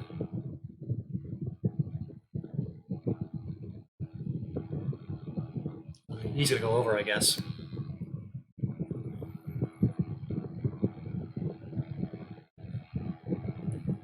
If we just take a look at our standings, it was the US at 2-0 and the Philippines at 2-1 coming in. Ireland will pass the Philippines with this win. Inured is the play. And then bed from Pete to go out, and it is official. The final score in this match will be Ireland 13 and the United States of America 12. So a great finish. Congratulations to Ireland. They need to win this match to save their tournament, and they did in dramatic fashion. Both of these teams, the U.S. and Ireland, will advance to the knockout rounds of this tournament. The Philippines will finish third in Group D in the Virtual World Cup. We will update this page soon, showing that the U.S. is in first on spread at 2-1, followed by Ireland at 2-1, and the Philippines at 2-1. Congrats to all three teams. It's been a great match. I've really enjoyed watching all of these teams play. And we're not going anywhere because in 3 hours there is more Scrabble coming your way. I'll be right back here at my laptop for Canada versus Singapore, the deciding match in Group C of the Virtual World Cup. The winner gets first place in Group C, the loser gets second.